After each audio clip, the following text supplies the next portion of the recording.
Every wolf finds their destiny on their 18th birthday. That's what the moon goddess promises every pup in the Silver Creek pack. But Arya Blackwood would learn that some destinies are worth more than others, and that the pack she called family would rather see her destroyed than allow her to claim hers.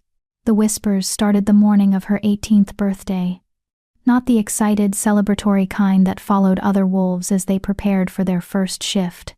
No, these were the cruel, cutting whispers that had followed Arya Blackwood her entire life, now sharpened with fresh malice. Wolfless, broken, worthless. She'd heard them all before, but today, on the day every wolf was supposed to transform for the first time, those words carried a finality that made her chest ache. Arya stood before the cracked mirror in the servants' quarters, because that's where wolfless packmates belonged, apparently, and stared at her reflection. 18 years old today. Plain brown hair that refused to shine like other she-wolves. Gray eyes that her mother once called storm-colored before everything.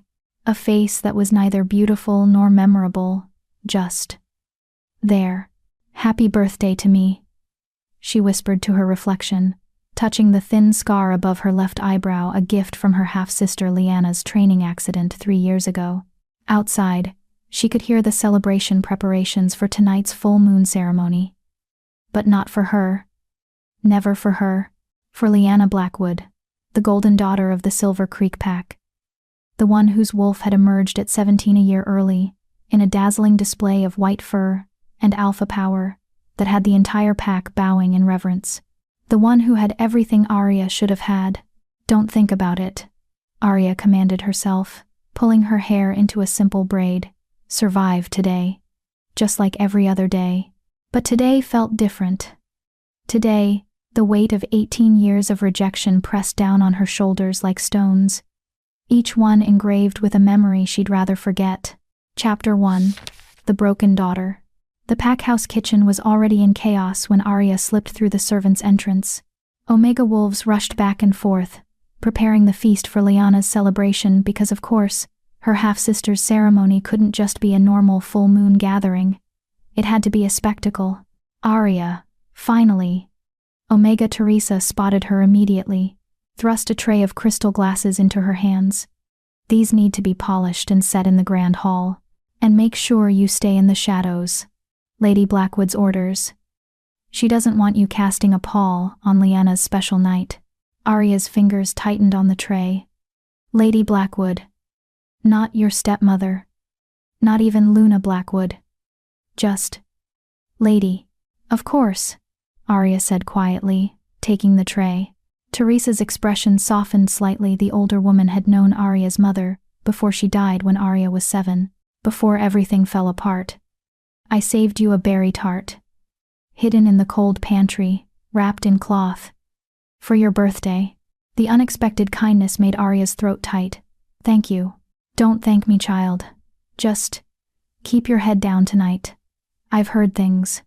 The council is putting pressure on your father about making decisions regarding pack members who can't shift.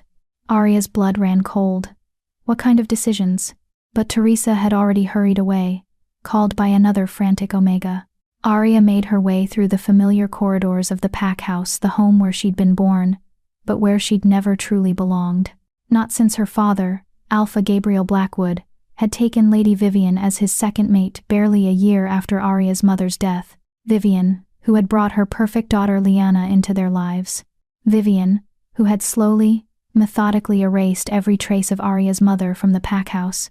Vivian, who whispered poison into Alpha Gabriel's ear until he looked at his eldest daughter with disappointment instead of love. The grand hall was already decorated silver and white everywhere, like a winter wonderland. Arya moved silently along the walls, setting each glass precisely where the seating chart indicated. She'd learned long ago how to make herself invisible, how to move through spaces without drawing attention. Careful with those, mongrel. They're worth more than you are. Arya's shoulders tensed. She didn't need to turn around to know who spoke.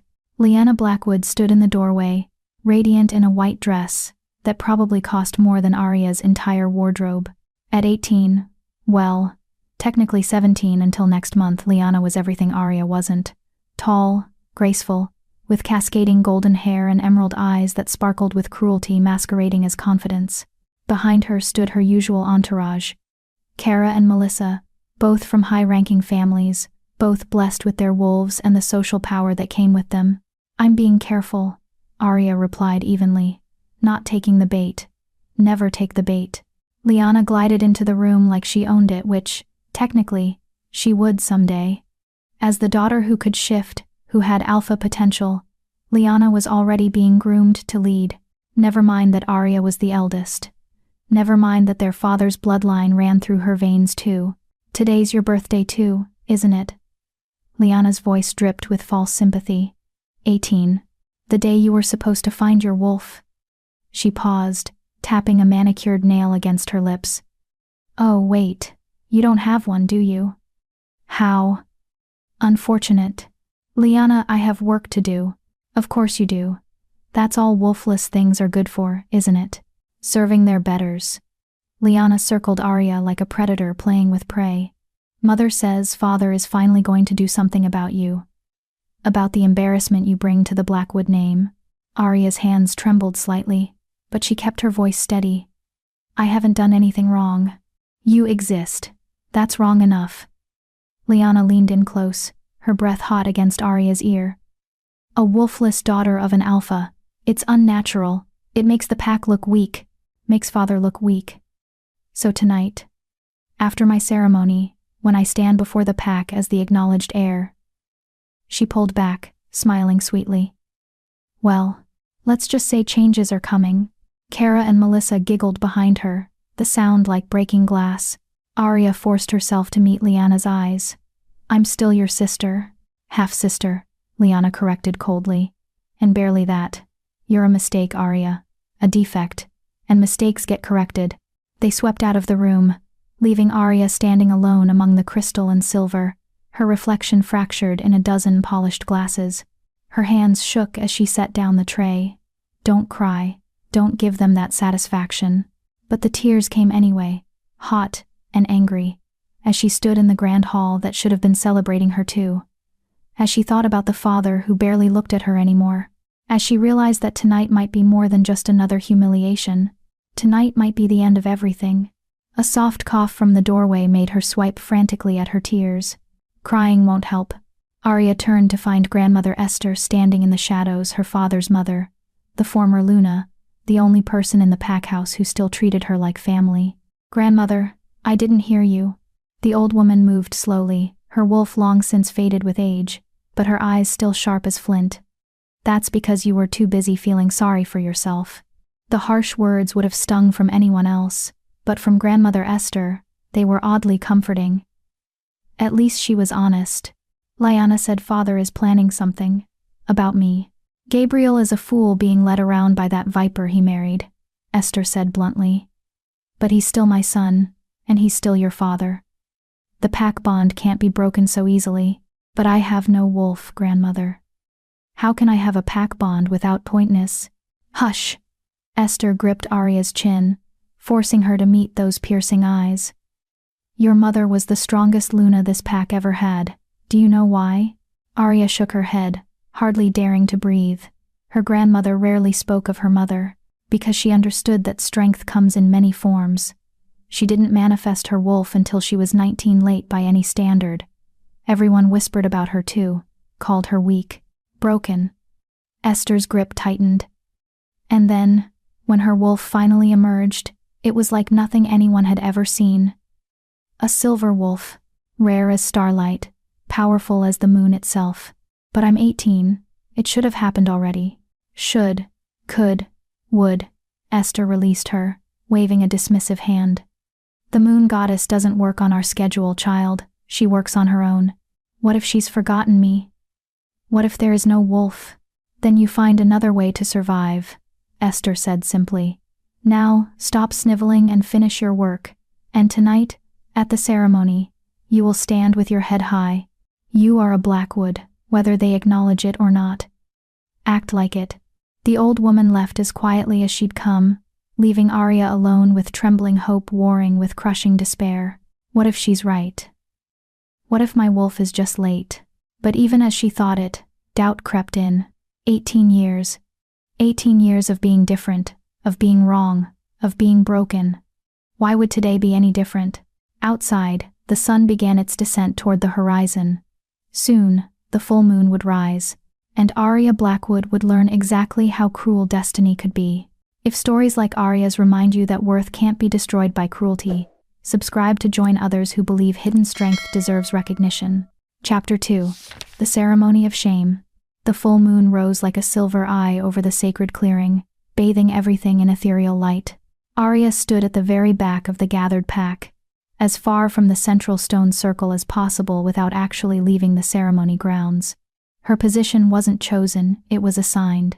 Wolfless pack members belonged at the edges, always at the edges, where their deficiency wouldn't contaminate the sacred ritual. Around her, the Silver Creek pack had assembled in their finest over 300 wolves, all dressed in ceremonial whites and silvers. The air thrummed with anticipation and power, as shifted and unshifted wolves alike gathered to witness Lyanna's official recognition as alpha heir. Arya wore a simple gray dress, not white, never white. White was for wolves who belonged. Gray was for those who existed in the spaces between.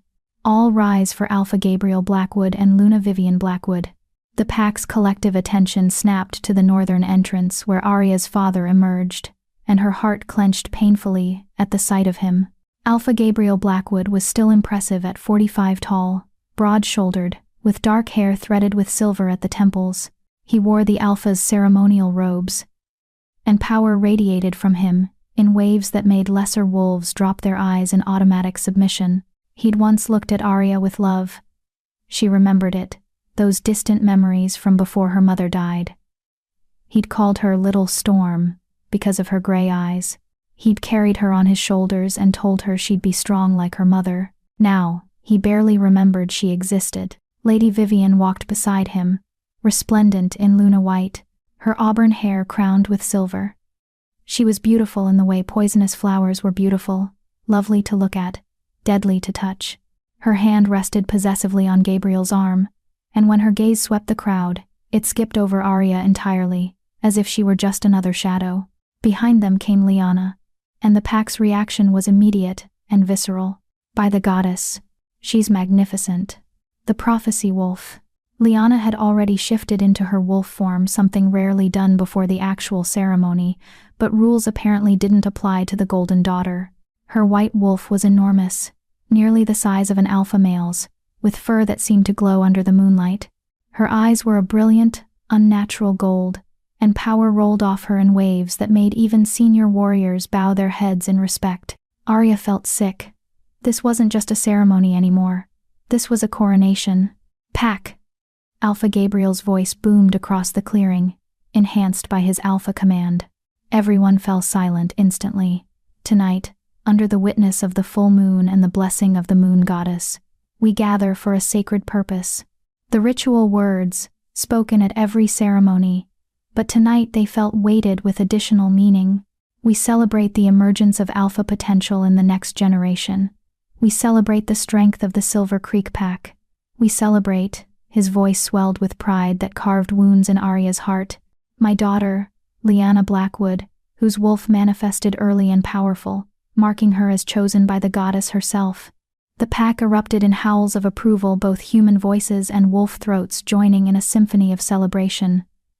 Arya's throat remained silent, her hands clenched at her sides. Lyanna shifted back to human form in a fluid motion that spoke of perfect control. Accepting a white ceremonial robe from her mother, she looked radiant, triumphant, and when her eyes found Arya's across the distance, the smirk on her face was unmistakable. This is your night, Arya thought bitterly. Enjoy it. But tonight, Alpha Gabriel continued, and something in his tone made Arya's instincts scream danger. We must also address a matter that has plagued this pack for too long. A weakness that threatens our standing among the northern packs. No, no, no, no. Arya's heart began to pound as her father's eyes finally landed on her. Arya Blackwood, step forward. The words were command, not request.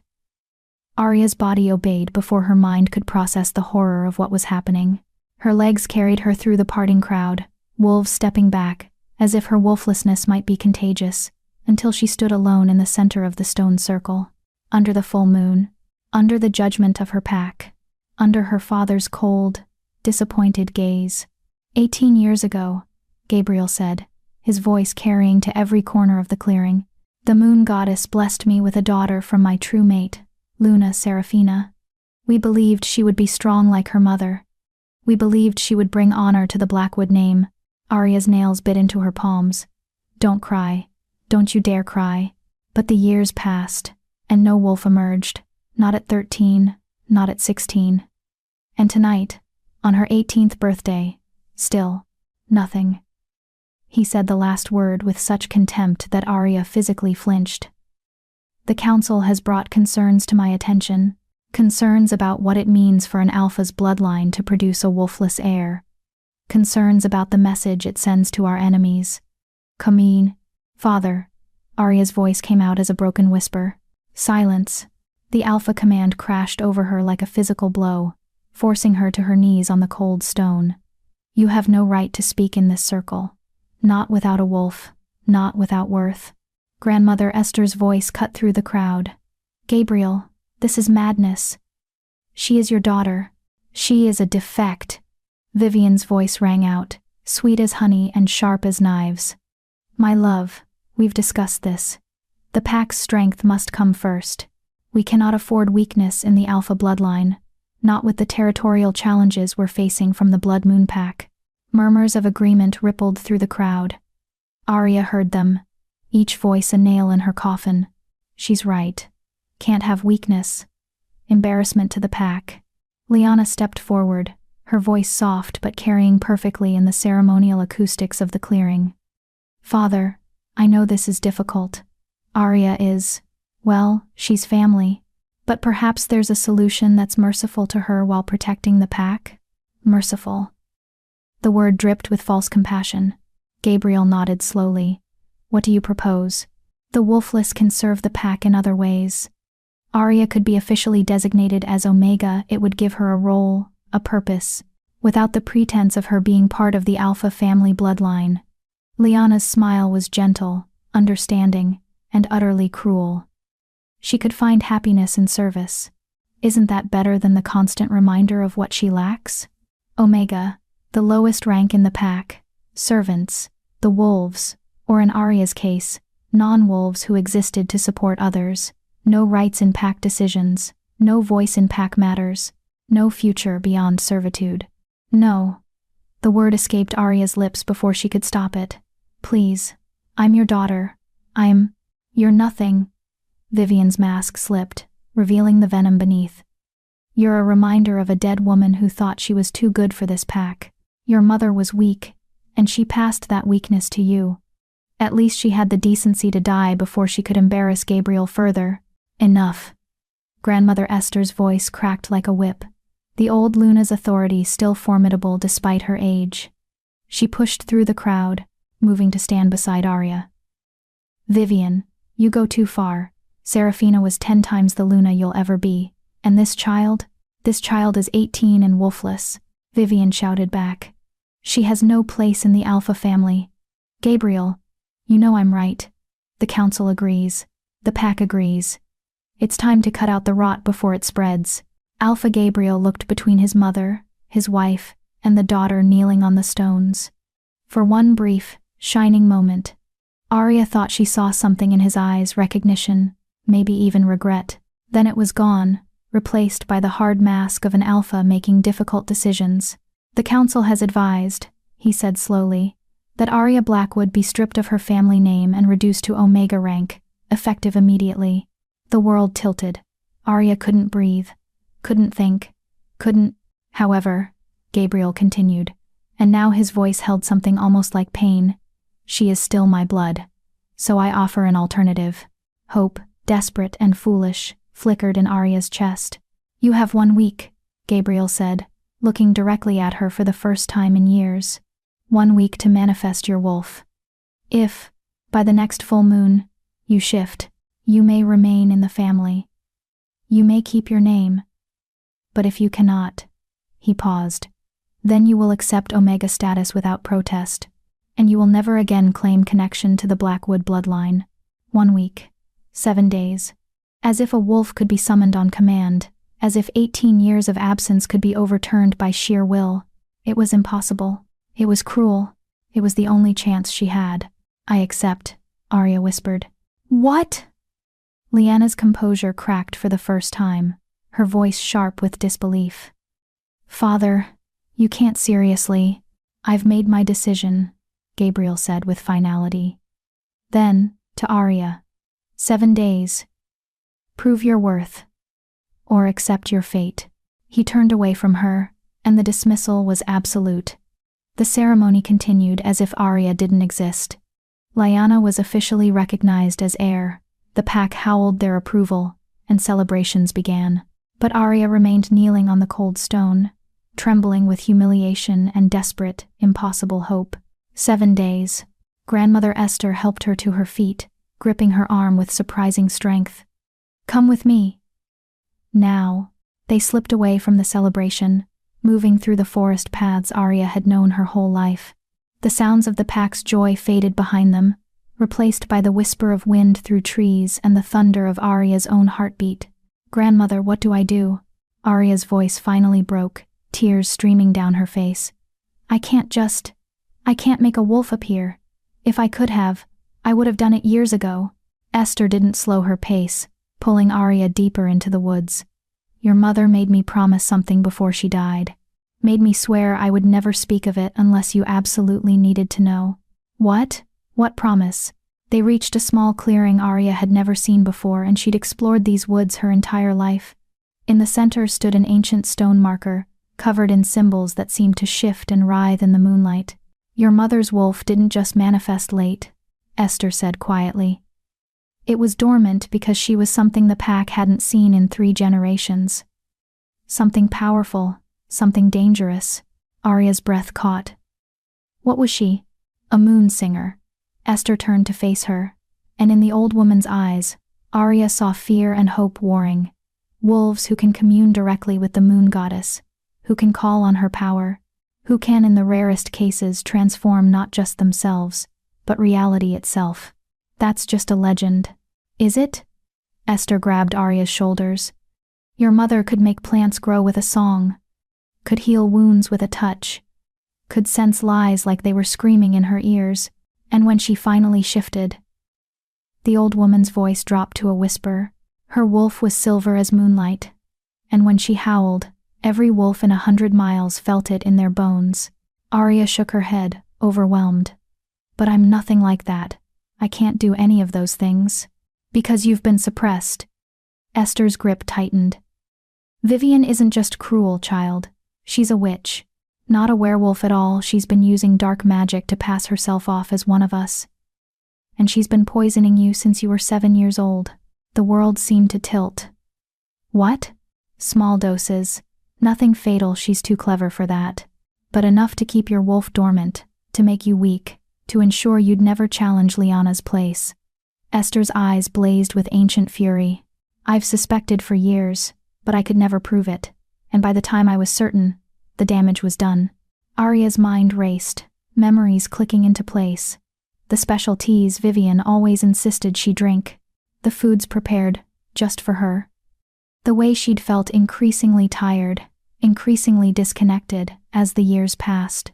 Why didn't you tell Father? I tried. Esther's voice cracked. But she has him under her spell, literally. Gabriel isn't himself anymore. The man I raised would never treat his daughter this way. Never. Hope and horror tangled in Arya's chest.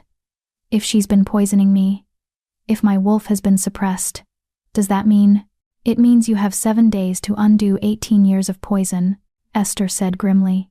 It means we have to find a way to break her spell, and it means, she gestured to the stone marker, we have to do something very dangerous. Arya looked at the ancient stone, at the symbols that hurt to look at directly. What is this place? A moon shrine. A place where the barrier between our world and the moon goddess's realm is thin. Your mother used to come here to pray, to sing, to connect with her wolf. Esther pulled a small vial from her pocket, liquid that glowed faintly silver. This is moon water, blessed under a lunar eclipse.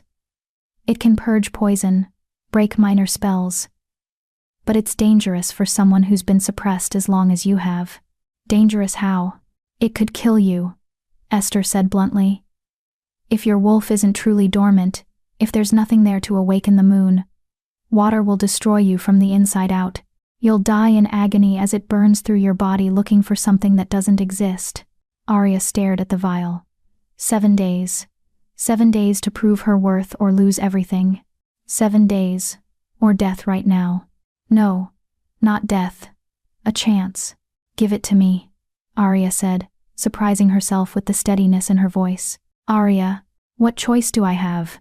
She laughed bitterly. Live as an Omega, stripped of my name, serving the woman who murdered my mother and has been slowly killing me. Or take a chance that maybe, just maybe, my mother's blood means something? Esther studied her for a long moment, then nodded slowly. Your mother would be proud. Foolish, but proud. She pressed the vial into Arya's palm. Drink it all, then place your hands on the moon shrine stone, and open your heart to the goddess. If she deems you worthy, if your wolf is real. She trailed off. And if I'm not worthy? Then may the goddess receive your spirit with more kindness than this pack has shown you.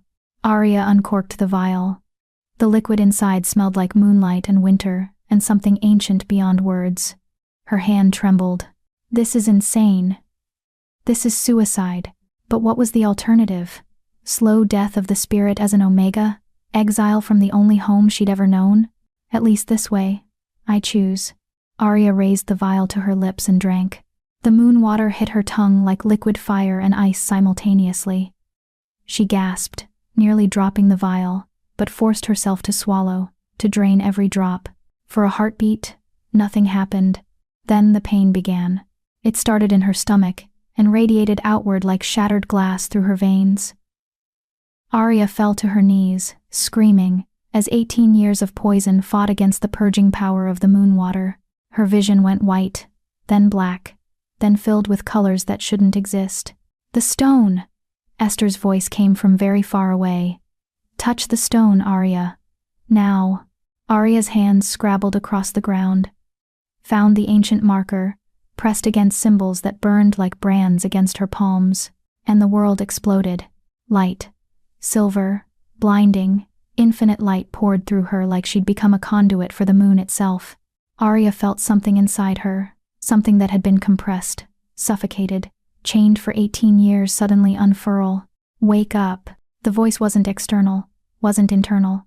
It was fundamental, woven into the fabric of existence itself.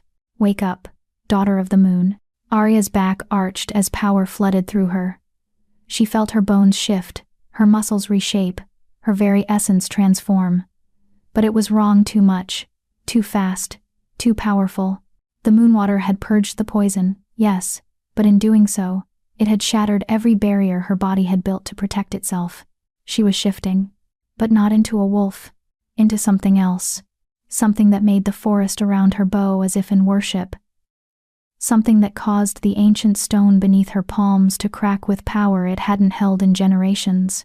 Something that, in that moment, transcended the very concept of wolf entirely. And then, just as suddenly as it began, it stopped. Arya collapsed into darkness, her last conscious thought a single question. What am I? Chapter 3. The Silver Awakening. Arya woke to birdsong, and the scent of flowers that shouldn't exist in autumn. Her eyes fluttered open, and the world looked different, sharper, more alive. She could see individual dewdrops on leaves 50 feet away, could count the veins in every petal of the wildflowers that had suddenly bloomed around her body. What happened? She tried to sit up and immediately realized something was very, very wrong. Her body felt foreign, powerful, like she'd spent her entire life walking through water and had suddenly stepped onto dry land. Energy thrummed through her veins, electric and wild, begging to be released. Grandmother. Her voice came out strange, layered, as if multiple tones were speaking in harmony. Here, child. Esther's voice was hoarse, exhausted. Thank the goddess, you're alive. I wasn't sure you would be. Arya managed to push herself upright and found her grandmother sitting against a tree, looking like she'd aged a decade overnight. Dark circles shadowed her eyes. and her hands trembled. What happened? The last thing I remember was the moon shrine, the pain, the voice. Did I shift? Esther's laugh was shaky, almost hysterical. Did you shift? Child, you nearly tore a hole between realms. I've been using every ounce of power I have left to contain the energy you released, so the entire pack wouldn't sense it. Arya looked around the clearing properly for the first time. The ancient stone marker had split clean down the middle, glowing symbols still pulsing with fading light. The grass in a perfect circle around her had turned silver, not gray, not white, but true metallic silver that shimmered in the dawn light. And the flowers, are those moon lilies? Arya breathed. The legendary flowers that supposedly only bloomed in the presence of the moon goddess herself. You called them forth, Esther said quietly, along with enough power to level this entire forest. Arya, your mother was powerful, but what you did last night. She shook her head. I've never seen anything like it, never even heard stories of anything like it. But I don't understand. Did my wolf emerge? Am I— Try to shift, Esther interrupted. Slowly, carefully. And for the love of the goddess, try not to destroy anything else. Arya closed her eyes, reaching for the place inside herself where she'd always felt an emptiness, a void where her wolf should be. But now, instead of emptiness, she found— oh, it wasn't a wolf she found waiting inside her consciousness. It was a universe, power beyond measure, ancient and wild and terrifyingly vast. And at the center of it all, a presence that regarded her with eyes like silver suns. Hello, little sister. A voice purred in her mind, feminine, powerful, amused. Took you long enough to wake me up. There's something inside me, Arya whispered, her eyes snapping open. But it's not like the wolves I've sensed from others. It's— Show me, Esther commanded. Shift. Now. Arya took a deep breath and reached for that vast presence inside her. The moment she touched it, power exploded through her body. The transformation was nothing like the smooth, practiced shifts she'd seen other wolves perform. This was catastrophic, reality-bending, as if her body was rejecting the very concept of staying in one form. Light poured from her skin. Her bones restructured themselves with sounds like breaking crystal. And when the transformation completed, Esther gasped. Actually stumbling backward, Arya looked down at herself and understood her grandmother's reaction. She was a wolf. Technically, but calling her a wolf was like calling the ocean a puddle. Her fur was pure silver, not white like Lyanna's, not gray, but metallic silver that seemed to generate its own light. She was massive, easily twice the size of a normal alpha wolf, with 4-inch fangs and claws that dug furrows in the earth with the slightest movement. Her eyes, she could see her reflection in a pool of water, were molten silver, swirling with power that looked almost liquid. But the most striking feature was the marking on her chest, a crescent moon in darker silver, surrounded by stars that actually twinkled, as if she carried the night sky on her fur. Well? The voice in her head asked. Impressed? What are you? Arya thought back, too shocked for proper words. We are Luna Wolf, the presence replied, as if that explained everything. The moon goddess's own blood, born once in 1,000 years. We are the bridge between divine and mortal. We are the pack of one that commands all others. We are in very big trouble if anyone sees us, Esther said sharply, snapping Arya back to reality. Child, you need to shift back. Now. And we need to figure out how to hide what you are. Hide? Arya thought about the power thrumming through her, about 18 years of being called worthless, about last night's humiliation. Why should I hide? Let them see. Let Father see that I'm not broken. That they will kill you. Esther's shout made Arya's wolf instincts freeze. The old woman's face was white with terror. Do you understand what you are? Luna wolves don't belong to packs. They don't bow to alphas. They are the alpha of alphas. If Gabriel realizes what you've become, if Vivian realizes— She shuddered. They'll either try to control you or destroy you. There is no third option. The truth of her words sank like stones in Arya's stomach. Her father, already disappointed and distant, learning his defective daughter had manifested power that dwarfed his own? Vivian, who'd spent 18 years poisoning her to keep her weak, discovering she'd failed? They'll see me as a threat, Arya realized with cold clarity. Not a daughter, a threat. She reached for that vast power inside her and pulled it back, compressing it, hiding it. The transformation reversed, and she was human again, naked, exhausted, and more confused than ever. Esther wrapped a blanket around her shoulders, produced from somewhere. The pack doesn't know you, drank moon water. They don't know you came here. As far as anyone is concerned, you spent the night in your quarters, devastated by the ceremony. She gripped Arya's shoulders. You have 7 days to manifest your wolf. So that's what we're going to give them, a believable wolf. Not a Luna wolf.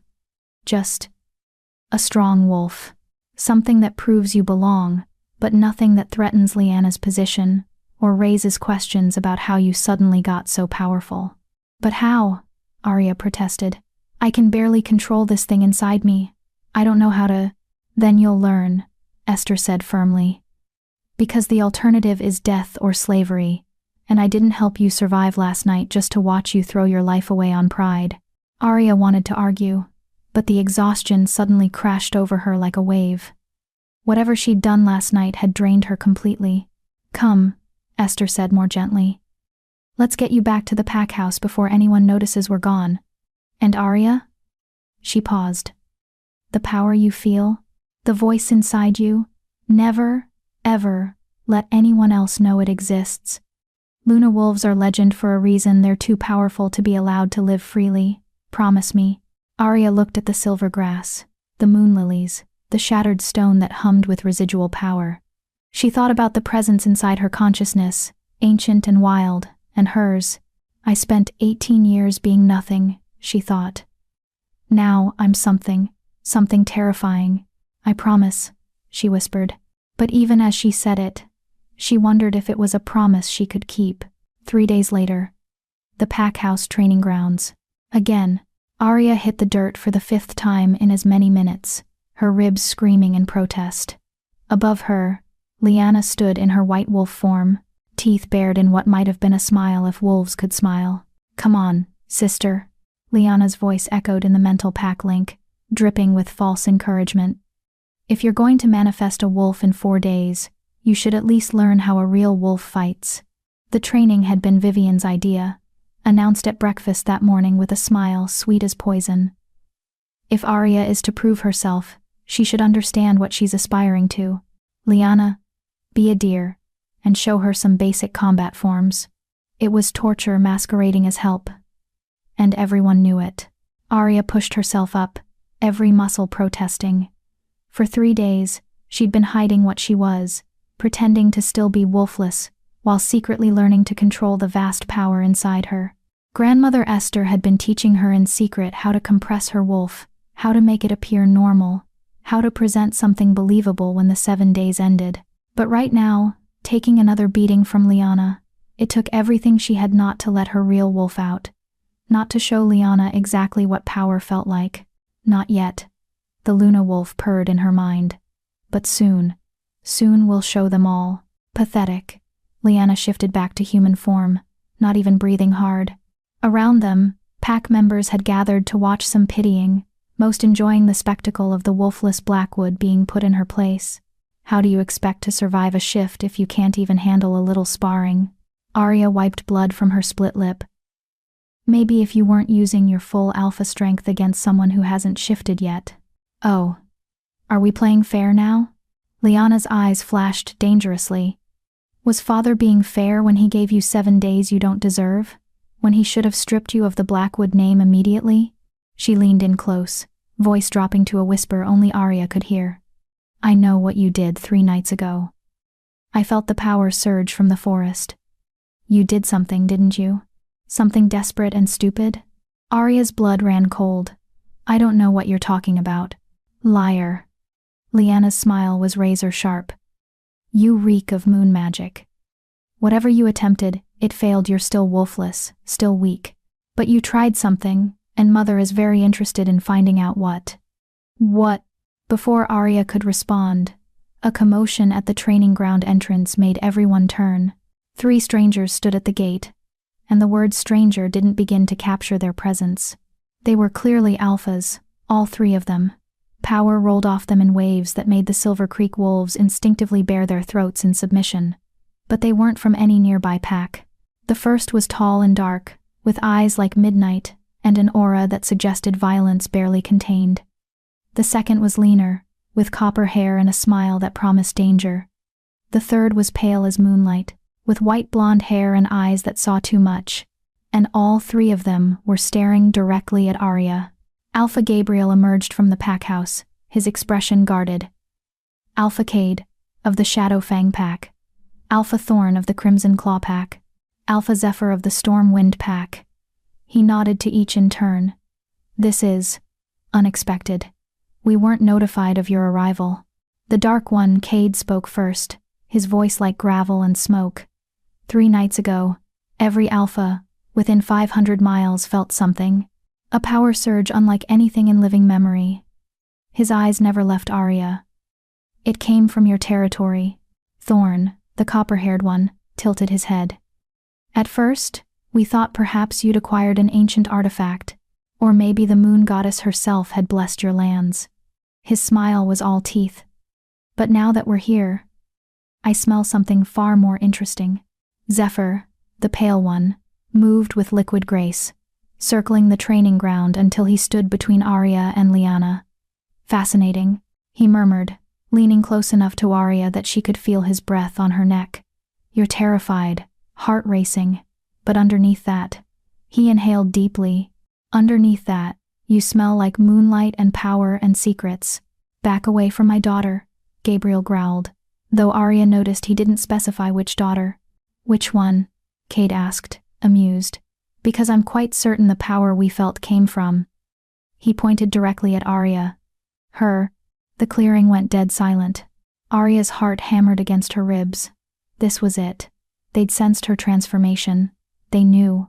Deny it. Grandmother Esther's earlier coaching echoed in her mind. No matter what they suspect, deny everything. I'm Wolfless, Arya said, hating how her voice shook. There's no way. Are you? Zephyr's hand shot out, faster than thought, gripping her wrist. His eyes widened. Your pulse. It's not human, not quite wolf either. What are you? Let her go, Lyanna snapped, moving to intercede. She's nothing a defect. Whatever you felt came from me. I'm the one who manifested early. The one with alpha potential.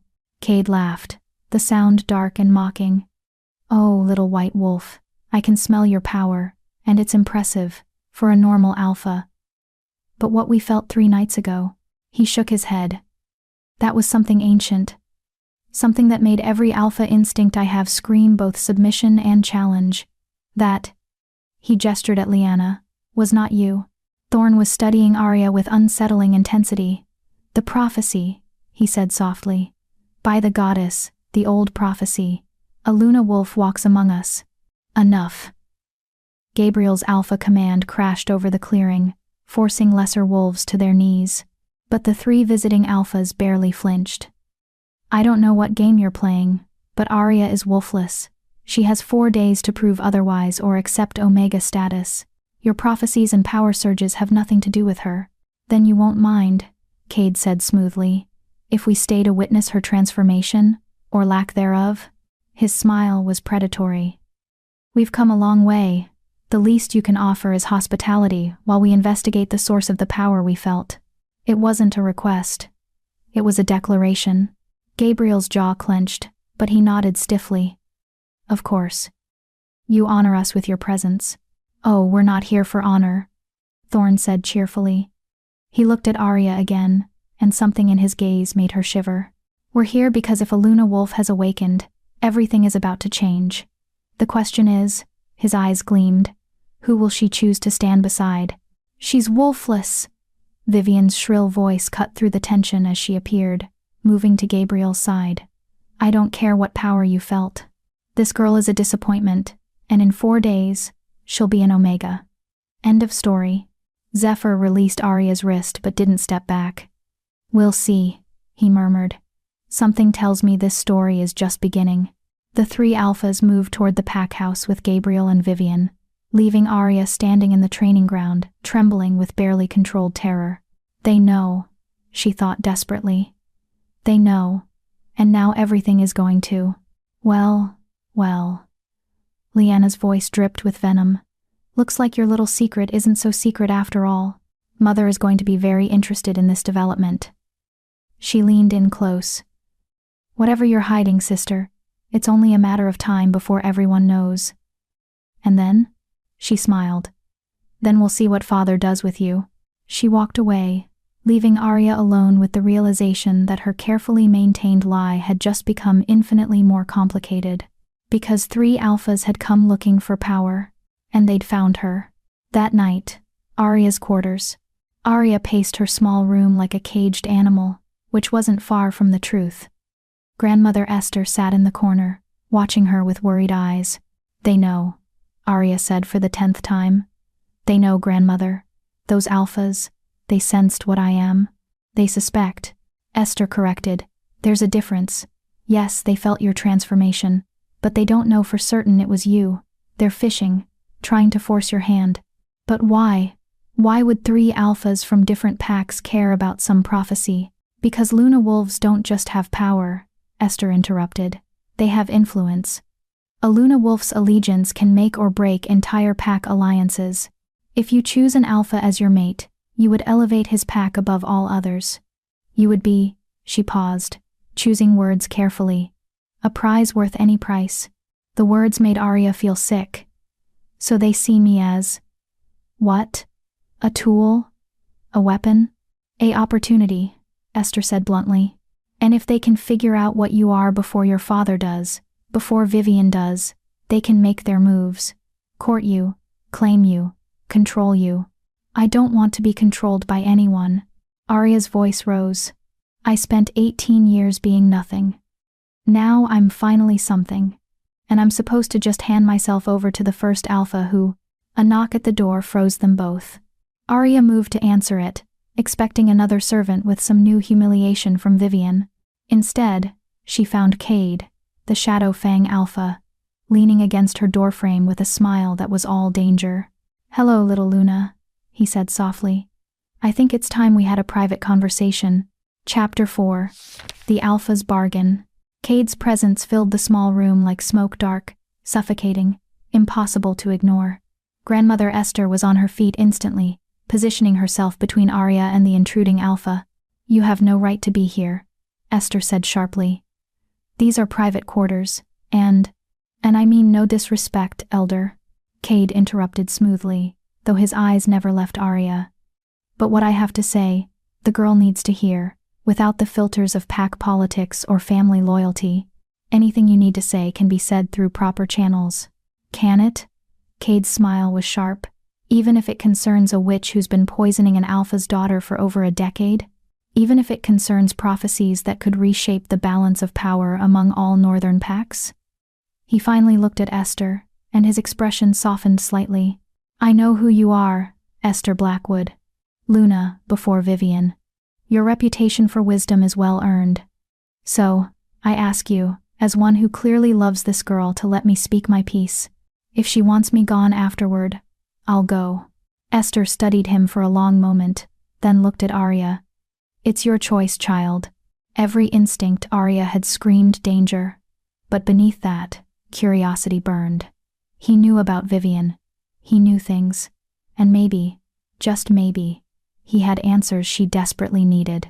10 minutes, Arya said, forcing her voice to stay steady. You have 10 minutes. Cade's smile widened. That's all I need. He stepped fully into the room, and Arya noticed he moved with the careful precision of a predator in unfamiliar territory, ready for threats, but not creating them. Yet, he settled against the wall, arms crossed, studying her with those midnight eyes. 3 nights ago, I was in my territory, 200 miles from here. I woke from a dead sleep, because every alpha instinct I possess was screaming that something fundamental had changed in the world. The moon itself seemed to pulse with power. He tilted his head. Tell me, Arya Blackwood, Do you know what a Luna wolf is? Grandmother mentioned. Legends, Kate interrupted. Stories told to pups to make them behave. Be good, or the Luna wolf will steal you away. The moon goddess sends Luna wolves to judge unworthy alphas. His expression darkened. But like most legends, they're based on truth. Luna wolves are real. Or they were, once upon a time. Once upon a time? Arya echoed. The last confirmed Luna wolf lived 300 years ago, Cade said. Her name was Astrid Moonborn, and she could command any wolf, alpha or omega, with nothing but her will. She chose no pack, bowed to no authority, and eventually... He paused. Eventually, the alphas of that era decided something so powerful couldn't be allowed to exist unclaimed. They hunted her, killed her, and every pup she'd ever born. The casual horror in his words made Arya's stomach turn. Why are you telling me this? Because you need to understand what you're facing. Cade pushed off the wall, taking a step closer. Esther tensed, but he ignored her, his attention fixed on Arya. If you are what I think you are, if that power surge was your awakening, then you're the first Luna wolf in 3 centuries, and the moment the greater packs realize it. He didn't finish the sentence. He didn't need to. They'll kill me, Arya whispered. Like they killed Astrid. Some will try, Cade agreed.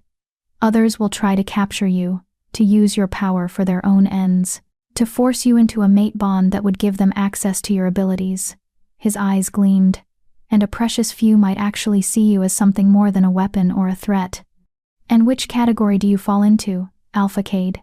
He laughed, the sound dark and genuine. Honestly, I haven't decided yet. The smart play would be to kill you before you become a problem. The ambitious play would be to claim you as a mate and use your power to dominate the northern territories. He moved closer still, until Arya could feel the heat radiating from him. But there's a third option. One that interests me far more. What option? Alliance, Cade said simply. Not ownership, not control, partnership. He glanced at Esther. Your grandmother is right to hide what you are. If Gabriel realizes his wolfless daughter is actually the most powerful creature to walk these lands in centuries, he'll either fear you or try to exploit you. Same with that witch he married. How do you know about Vivian? Arya demanded. Because I make it my business to know my enemies, Cade replied. Vivian isn't her real name, it's Morgana Darkwater, from a coven of dark witches who've been trying to infiltrate werewolf packs for generations. She killed your mother, by the way, not slowly through poison that came after. She killed Serafina directly, made it look like illness, and then spent 18 years ensuring you'd never manifest the power that runs in your bloodline. The room tilted. Arya grabbed the edge of her small desk for support. You can't know that. I can prove it, Cade said flatly. I have testimony from a witch in my territory who used to be part of Morgana's coven. She defected years ago, came to me for protection. She's been telling me about Morgana's plans for over a decade, but I could never figure out why a dark witch would want to infiltrate Silver Creek Pack specifically. His smile was grim. Until 3 nights ago, when power that shouldn't exist exploded from your territory, then it all made sense. Sense how? Esther asked sharply. Luna wolves are born, not made, Cade explained. But they're also incredibly rare, usually only appearing in bloodlines that have been blessed by the moon goddess herself. Serafina was a moon singer, which meant her daughter had the potential to be even more powerful. He looked at Arya. Morgana must have sensed that potential when you were young. So she eliminated your mother and took her place, close enough to keep you suppressed, to ensure you'd never become a threat. But why? Arya's voice cracked.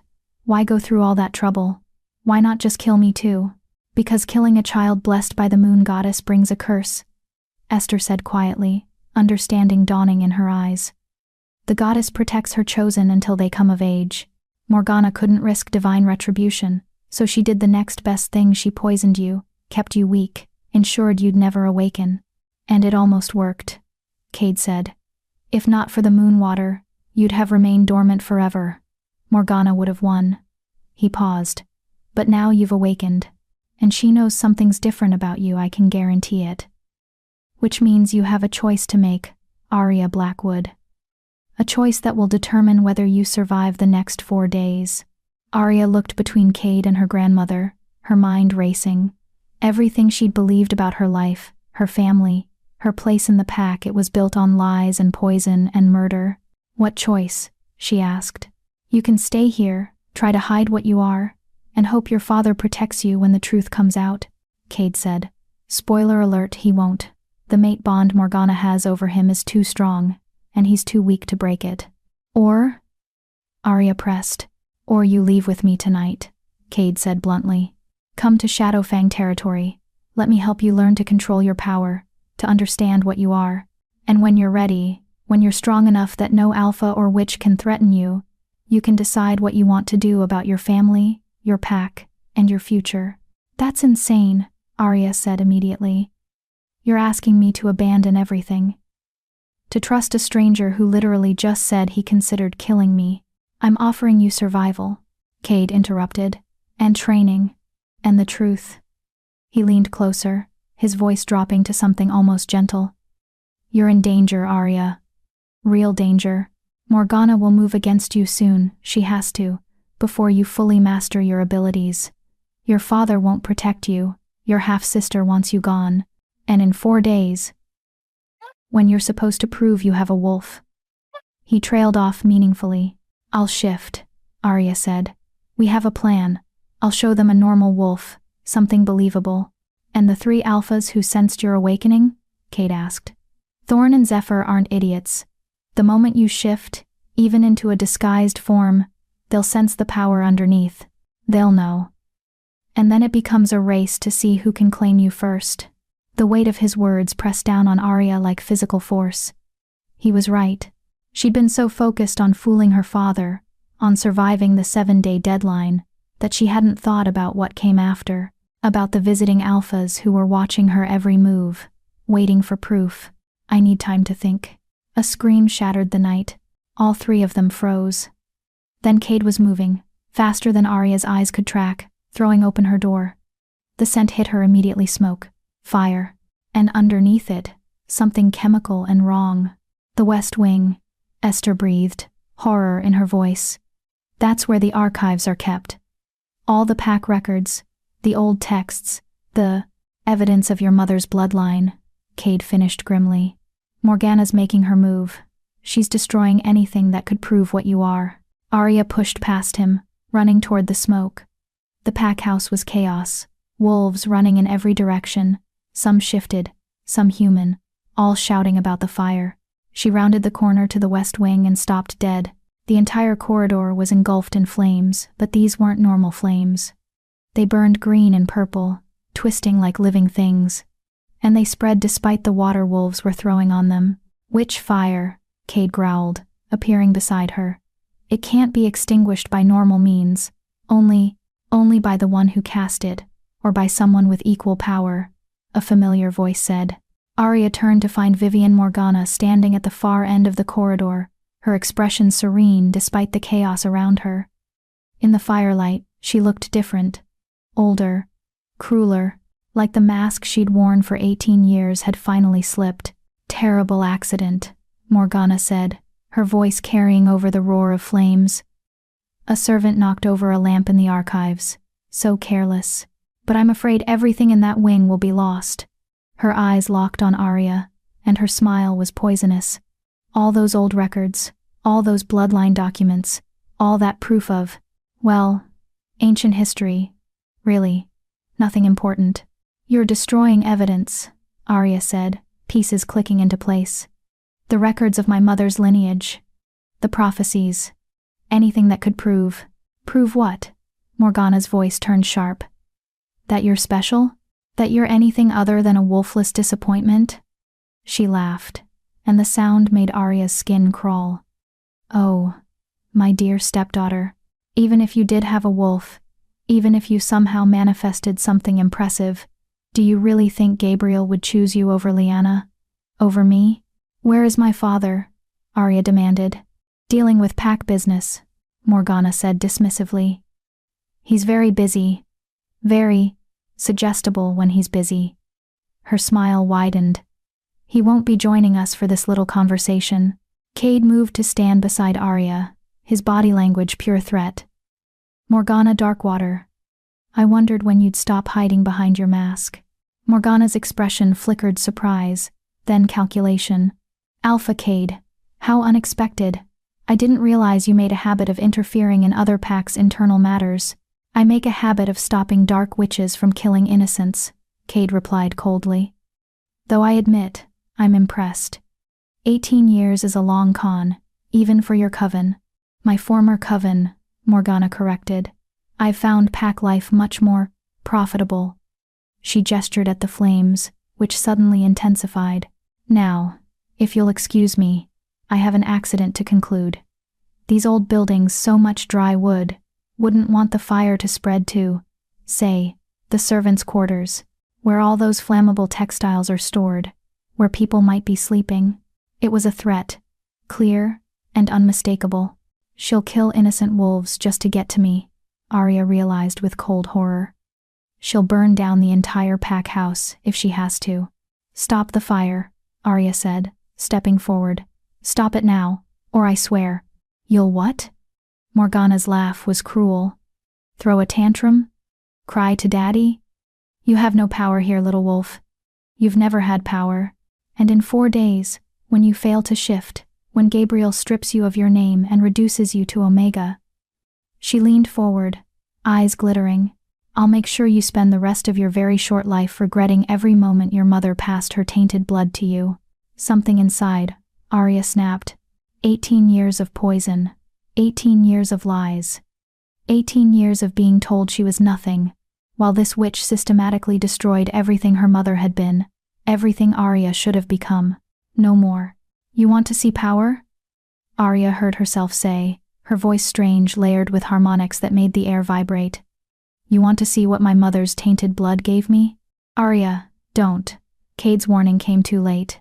Arya reached inside herself, to that vast presence she'd been desperately hiding. The Luna wolf that had awakened 3 nights ago. Show her, Arya thought. Show her what we are. With pleasure, the Luna wolf purred. Power exploded from Arya's core like a detonating star. Silver light poured from her skin, so bright that wolves cried out and covered their eyes. The witch fire recoiled as if burned, retreating from the radiance that emanated from Arya's body. And then she shifted. But not into the careful, controlled, normal-looking wolf she and Grandmother Esther had been practicing. Into her true form. The transformation was apocalyptic. Reality itself seemed to bend around her as Arya's body restructured, grew, became something that transcended the normal boundaries of wolf. Silver fur erupted across her skin, metallic and gleaming, her bones reformed with sounds like breaking thunder. And when the transformation completed, the corridor fell absolutely silent. Arya stood in her Luna wolf form, twice the size of any normal alpha, her silver fur generating its own light that pushed back the darkness. The crescent moon marking on her chest blazed like a brand, surrounded by stars that twinkled as if she'd stolen them from the night sky. Her eyes molten silver, swirling with ancient power fixed on Morgana. And for the first time in 18 years, Arya saw genuine fear in her stepmother's face. Hello, murderer. Arya's voice echoed directly into Morgana's mind, into every mind in the pack house, impossible to block or ignore. Did you really think your poison could kill what the moon goddess herself created? Morgana stumbled backward, her composure shattered. No, this is impossible. You were suppressed. You should have been dormant for life. You killed my mother. Arya's mental voice was ice and fury. You poisoned me. You tried to erase everything I was meant to be. She took a step forward, and the floor cracked under her paws. Did you really think there wouldn't be consequences? The witch fire suddenly roared back to life, but now it was aimed at Arya. Green flames shot toward her like living spears, hot enough to melt stone. Arya opened her jaws and howled. The sound wasn't just noise, it was power made audible. It was the voice of the moon goddess, channeled through mortal flesh. The howl shattered windows, cracked walls, and most importantly, extinguished every trace of witch fire, as if it had never existed.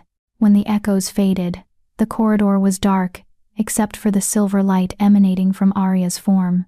Morgana was on her knees, blood trickling from her nose and ears. Around them, wolves were flat on the ground, heads bowed in automatic submission to a power they couldn't comprehend. Even Cade had dropped to one knee, though his eyes never left Arya, calculating, awed, and something else. Something that might have been hunger. "You should run," Arya told Morgana, her mental voice cold as death. "Run far and fast, witch, because if I ever see you again, I won't just stop your fire. I'll make you burn in ways your dark magic couldn't even imagine." Morgana scrambled to her feet, her mask of humanity completely shattered. Her face had taken on a greenish tint, her eyes reflecting her true nature, old, cruel, and very, very afraid. "This isn't over," she spat. "The council will hear about this. The greater packs will hear that a Luna wolf walks among them." Cade interrupted, rising to his feet. "And that she's under my protection. Unless," he glanced at Arya. "She has other plans?" Before Arya could respond, more voices erupted from the main hall. Alpha Gabriel's voice, furious and confused. Lyanna's shriek of disbelief, and underneath it all, the approaching footsteps of Thorn and Zephyr, drawn by the power display like moths to flame. "They're coming," the Luna wolf whispered in Arya's mind. "All of them. Coming to claim us, to use us, to cage us. What do we do, little sister?" Arya looked at the destroyed corridor, at Morgana's terrified face, at Cade's extended hand. She thought about 4 more days of hiding, of pretending, of waiting for her father to strip her of her name. She thought about 3 alphas who would fight over her like a prize. She thought about everything she'd lost, and everything she'd finally, impossibly, become, and she made her choice. "We run," Arya decided. "We run, and we learn what we truly are. And then, Cade asked softly, somehow sensing her thoughts. Arya shifted back to human form. A much smoother transition this time, and stood naked and unbowed in the center of the destroyed corridor. "And then," she said aloud, her voice her own but carrying echoes of the Luna wolf's power, "we come back, and we make them all bow." She took Cade's offered hand, and together, they vanished into the night, leaving behind a pack in chaos, a witch in ruins, and a prophecy finally, terribly fulfilled. If Arya's transformation from nothing to unstoppable resonates with you, hit subscribe if you haven't, because this is just the beginning of her vengeance, and you won't want to miss what happens when she returns with her full power unleashed. Chapter 5. Shadows and Silver. The Shadowfang pack was nothing like Silver Creek, where Arya's home pack had been all elegant packhouses and carefully maintained hierarchies. Cade's territory was raw, wild, untamed. The pack lived in a fortress carved into the side of a mountain, surrounded by dense forests that seemed to whisper with ancient secrets. The wolves here were harder, scarper survivors who'd been forged in conflict and chaos, and they all knew exactly what Arya was. "Again!" Cade's voice cracked like a whip across the training grounds. Arya shifted for the 20th time that morning from human to Luna wolf and back. Each transformation was smoother than the last, more controlled, but it still felt like trying to contain an ocean in a teacup. "Faster," Cade demanded. "In a real fight, hesitation means death. You need to shift on instinct, not conscious thought." Arya glared at him through eyes that flickered between gray and molten silver. "Easy for you to say. You're not trying to control enough power to level a small city, which is exactly why you need to master it." Cade circled her like a predator assessing prey, which, technically, he was. "Right now, you're a weapon that might explode in any direction. I need you to be a weapon that strikes exactly where you intend." "I'm not a weapon," Arya snapped. "No?" Cade's smile was sharp. "Then what are you? A lost princess waiting for rescue? A victim nursing wounds?" He moved faster than thought, suddenly in her space, his voice dropping to something dangerous. "Or are you what I saw a week ago, a Luna wolf who made a dark witch piss herself with fear and brought an entire pack to their knees with a single howl?" Arya's power flared in response to his challenge, silver light crackling around her like lightning. "Careful, Alpha. You might not like what happens if you push too hard." "There she is." Cade's grin widened. "That's the wolf I'm looking for. Not the scared girl who spent 18 years apologizing for existing, the predator who takes what she's owed." Before Arya could respond, a new voice interrupted. "If you two are done with the aggressive flirting, We have a situation. Thorn leaned against the training ground entrance, copper hair catching the morning light. The Crimson Claw Alpha had arrived 3 days ago, claiming he wanted to observe Arya's training. Really? He was making sure Cade didn't try to claim her without competition. What situation? Cade's tone went flat. All business. Your witch guest is asking for an audience with our Luna Wolf. Thorn's expression was carefully neutral.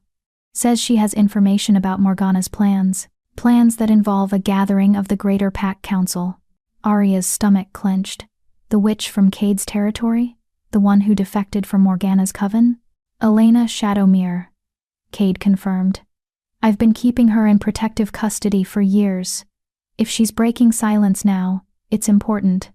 He looked at Arya. Your call. Want to hear what she has to say? Did she? Part of Arya wanted nothing to do with anything connected to Morgana, but the smarter part, the part that was slowly learning to think like an alpha rather than a victim, knew that information was power. Let's hear it, Arya said. The council chamber. Elena Shadowmere was not what Arya expected. She'd pictured someone dark and menacing, dripping with malevolence. Instead, Elena looked tired. She was perhaps 40, with graying brown hair and eyes that had seen too much. When she saw Arya enter the chamber, she actually smiled soft and genuine. By the goddess, Elena breathed. You really are real. A Luna Wolf. I'd started to think Morgana was chasing phantoms all these years. You know why she targeted me? Arya asked, settling into a chair across from the witch. Cade and Thorn flanked her like dark bookends, a united front despite their rivalry. I know everything, Elena said simply. I was her confidant for 15 years before I defected. I helped her research the Blackwood bloodline. Helped her identify your mother as a moonsinger. Helped her. Her voice cracked. Helped her plan Seraphina's murder. The admission hung in the air like poison. Arya's hands clenched into fists, power flickering beneath her skin. You helped kill my mother. Yes. Elena didn't flinch from the accusation. I did. And I've spent every day since trying to atone for that sin. When I finally understood what Morgana really wanted, when I realized she wasn't just consolidating power but trying to destroy something sacred, I ran. Came to Alpha Cade, told him everything I knew. She leaned forward. But Morgana's plans have evolved, and you need to know what's coming. Speak, Cade commanded. Elena pulled out a worn leather journal, its pages covered in cramped handwriting and arcane symbols. Morgana didn't just want to suppress your power, Arya. She wanted to harvest it. Luna wolves are conduits for the moon goddess's energy, which means their blood, their essence, can be used in rituals that would make a witch nearly godlike. Harvest? Thorn's voice was cold. You mean kill her and drain her power? Not just kill. Consume. There's a ritual forbidden even among dark witches that would allow Morgana to absorb a Luna wolf's abilities permanently. She'd become something unprecedented. A witch with divine wolf power. Elena's expression was haunted. She's been planning it for 19 years, since she first sensed your potential in the womb. Everything marrying your father, poisoning you, suppressing your awakening, it was all building to the moment she could perform the ritual. Arya felt sick. So the only reason I'm alive is because she couldn't kill me while I was under the goddess's protection? Exactly. But now you've awakened. Now you're fair game. Elena flipped through the journal. And she's not working alone anymore. She's called a gathering of the Greater Pack Council, all 12 ruling alphas of the Northern Territories. She's claiming Silver Creek Pack has been infiltrated by a dangerous rogue wolf who attacked pack members and destroyed property. Me, Arya said flatly. She's painting me as the villain. Worse. She's claiming you're a corrupted Luna wolf, one twisted by dark magic rather than blessed by the goddess. She's arguing that you're a threat to all packs, and that the council needs to authorize a sanctioned hunt. Elena looked directly at Arya. If the council agrees, you'll be declared enemy to all packs, hunted, killed on sight, and perfectly legal according to werewolf law. The chamber fell silent. When? Cade's voice was ice. The council meets in 3 days, Elena said. At the gathering grounds, neutral territory where no single alpha has advantage, Morgana will present her case, show evidence of the destruction you caused, and call for your execution. She paused. Your father will speak in favor of the hunt. Lyanna will testify against you, and unless someone speaks in your defense, someone the council will actually listen to, you'll be condemned. Then I'll speak for her, Cade said immediately. The Shadow Fang Pack offers sanctuary. It won't be enough. Thorn interrupted. No offense, but one alpha's word against Gabriel Blackwood's, with Morgana's manipulations behind it. He shook his head. The council will side with the established alpha. They always do. Then what do you suggest? Cade's tone could have frozen fire. Thorn looked at Arya, something calculating in his gaze. She needs to present herself to the council. Not as a rogue to be hunted, but as what she truly is, a Luna wolf blessed by the goddess. If she stands before the 12 alphas and demonstrates her power, demonstrates her control, they won't dare condemn her. That's insane, Arya said immediately.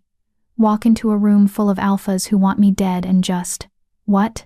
Put on a show? Not a show, Thorn corrected. A challenge. The old laws say that any wolf accused of crimes has the right to trial by combat.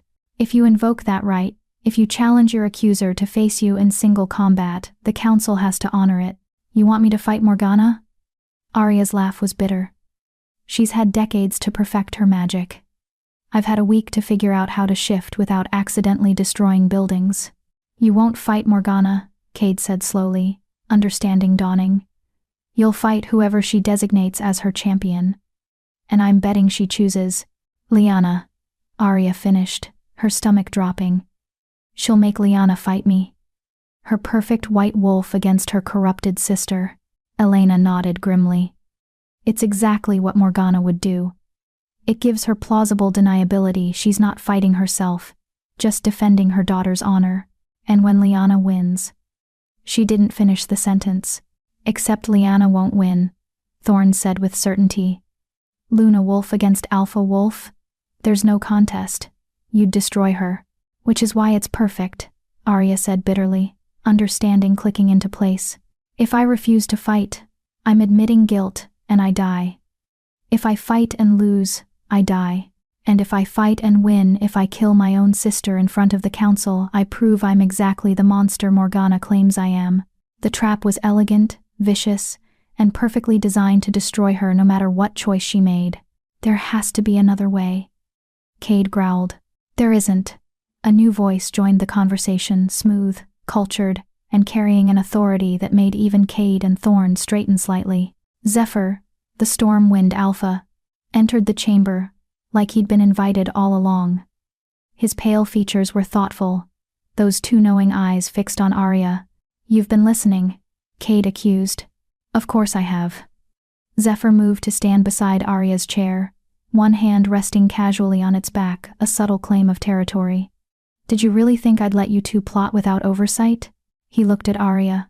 Thorn is right about the trial by combat. It's your only legal option. But he's wrong about one critical detail. What detail? Arya asked warily. You don't have to kill Lyanna, Zephyr said simply. You just have to defeat her. Prove you're stronger. Make her submit. The council laws don't require death, only clear victory. His smile was slight. And a Luna wolf forcing an alpha to submit? That would send a message Morgana couldn't twist. It would prove you're in control, not corrupted. Powerful, not dangerous. And if I can't control it? Arya's voice was small. If I shift, and the power takes over, and I do kill her, then we make sure you can control it, Cade said firmly. 3 days. We have 3 days to teach you precision, restraint, and how to use your power like a scalpel instead of a bomb. That's impossible. Nothing about you is impossible, Thorn interrupted. You're a Luna wolf. You contain divine power. If anyone can master their abilities in 3 days, it's you. He grinned. Besides, you'll have the 3 most powerful alphas in the Northern Territories training you. If we can't whip you into shape, no one can. Arya looked between the 3 alphas, Cade with his dark intensity, Thorn with his wild confidence, Zephyr with his calculating intelligence. 3 rivals who should be enemies, united by, what? Genuine desire to help her? Or their own agendas? Why are you all doing this? She asked quietly. Any of you could walk away, let Morgana have her hunt, eliminate a potential rival before I become a real threat. So, why help me? Cade spoke first. Because I've spent my life fighting witches who think they can manipulate wolves. Seeing Morgana lose gives me professional satisfaction. Thorn's grin was sharp. Because the look on Gabriel Blackwood's face when his defective daughter returns more powerful than his golden child will be absolutely priceless. Zephyr's answer was quietest, but somehow carried the most weight. Because Luna wolves appear once every few centuries for a reason. They're catalysts. They change the world, and I want to see what world you'll create. Arya looked at Elena, who'd been watching the exchange with something like hope. What do you think? Arya asked the witch. Can I do this? Elena smiled sadly. Your mother stood against an entire pack that called her weak. She proved them all wrong. You have her blood, her power, and... She glanced at the 3 alphas. Considerably more backup than she ever did. She closed her journal. Yes, Arya Blackwood, I think you can do this. The question is, do you believe you can? Arya thought about 18 years of being nothing. Being worthless. Being broken. She thought about the Luna wolf inside her, ancient and powerful, waiting to be unleashed. She thought about Morgana's face when Arya had revealed her true form, the fear, the disbelief, the rage. And she thought about standing before the Greater Pack Council and showing them all exactly what a Luna wolf could do. 3 days, Arya said, standing. Power rippled around her, making the air shimmer. You have 3 days to turn me into someone who can face down 12 alphas and a dark witch. Think you can manage it? Cade's grin was predatory. Oh, we'll manage. Thorn laughed. This is going to be fun. Zephyr simply nodded, but his eyes gleamed with anticipation. Then let's get started, Arya said. She let her eyes shift to molten silver, let power crackle across her skin. Because in 3 days, I'm going to walk into that council chamber. And I'm going to make them all remember why Luna wolves are legends. 2 days later. Training grounds. Midnight. Arya was bleeding from a dozen wounds, her body screaming in protest, her mind foggy with exhaustion, and she'd never felt more alive. Again! Cade's command echoed across the grounds. All 3 alphas were in their wolf forms now, circling her like the predators they were. For 2 solid days, they'd pushed her to her limits and beyond, teaching her to fight, to shift mid-combat, to use her power with surgical precision rather than overwhelming force. And now, the final test. 3 alphas. 1 Luna wolf. Last one standing wins. Arya shifted, her transformation now smooth as water, and her Luna wolf form erupted forth in a cascade of silver light. She was learning to control the radiance, to dim it when she needed stealth, to amplify it when she wanted to blind opponents. Cade struck first, a blur of shadow and teeth aimed at her throat. But Arya was ready. She twisted, caught his momentum, and used his own weight to slam him into the ground. The Luna wolf's strength wasn't just physical, it was reality-bending. She could make herself heavier, lighter, faster by sheer will. Thorn came next, fire in his movements, pure aggression. He was testing her reflexes, her ability to defend against overwhelming assault. Arya met him head-on, and the clash of their bodies sent shockwaves through the ground. But then Zephyr attacked silent, calculated, going for her legs to trip her balance. The pale alpha fought like water, flowing around her defenses, finding weaknesses she didn't know she had. Clever, the Luna wolf purred in Arya's mind. But not clever enough. Arya howled not the reality-shattering howl from a week ago, but something more controlled. A wave of pure alpha command that froze all 3 males mid-attack. For just a heartbeat, they were immobilized, every instinct screaming at them to submit to the superior predator. In that heartbeat, Arya moved. She had Cade pinned with one paw, Thorn's throat in her jaws, gently, but unmistakably, and Zephyr forced to the ground with the weight of her power alone. 3 alphas, defeated. Not through brute force, but through precision, strategy, and the judicious application of Luna wolf authority. Arya released them, shifting back to human form. She stood naked and unbowed in the moonlight, breathing hard, bleeding, but victorious. Well? She asked, looking at each alpha in turn. Did I pass your test? Cade shifted back, a smile splitting his face. You didn't just pass, you dominated. Thorn laughed, rubbing his throat. Gentle with the teeth. I see. You're learning restraint. Zephyr stood more slowly, his expression unreadable. Then he bowed, actually bowed from the waist. You're ready, Luna Wolf. Tomorrow, when you face the council, they won't know what hit them. Arya felt something shift inside her. Not the power that was always there now, humming beneath her skin, but her sense of self, her understanding of who she'd become. She wasn't Arya Blackwood, the worthless, wolfless daughter anymore. She was Arya, Luna Wolf, and tomorrow, she'd prove it to the world. Chapter 6. The Council's Judgment. The gathering grounds existed in the space between territories, neutral land, where no alpha held power, where ancient laws superseded pack politics.